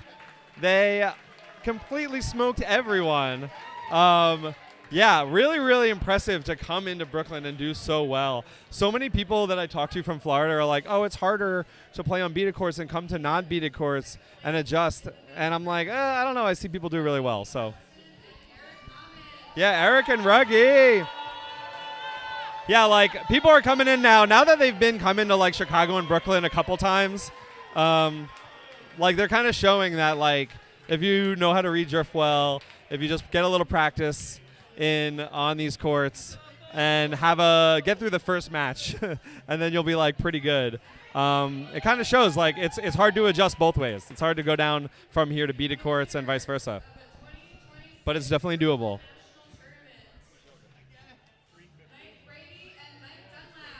Yeah, Mike and Mike, their third national championship together. Giant check, baby! Their third national tournament together with the giant check. They're doing giant check for the camera. Yo, let's see some giant check over here for the internet. Giant check for the internet. Giant check for the internet. Let's go. That's good. It's not a photo. You don't have to be motionless. Yeah, definitely a little practice is all you need. Shout out Leesburg Paranormal. That's exactly it. It's just like you do it a few times, and just like everything, you get better with repetition. Thank you so much to the New York Shuffleboard Association for putting on this tournament. They do an incredible job organizing this. Shout out to everyone that came from out of town, the Chicago people that flew over, especially during World Cup hotel price timing. And also, like, a special thanks to the Ohio people, Dave and Sarah. I love when strong Ohio people come up. I love when strong Florida players come up, like Eric, like Marius, and Louisa from Germany. Shout out Janet for tournament directing. It's getting crazy in here. Thank you so much. I'll catch y'all later. Yeah, everyone's showing Anna love for co-tournament directing, New York Shuffleboard Association president, and yeah, I'll catch you all on the flip side. Oh wait, we got one more shout out. All right, I'm just gonna say peace out. Thank you so much. Peace out.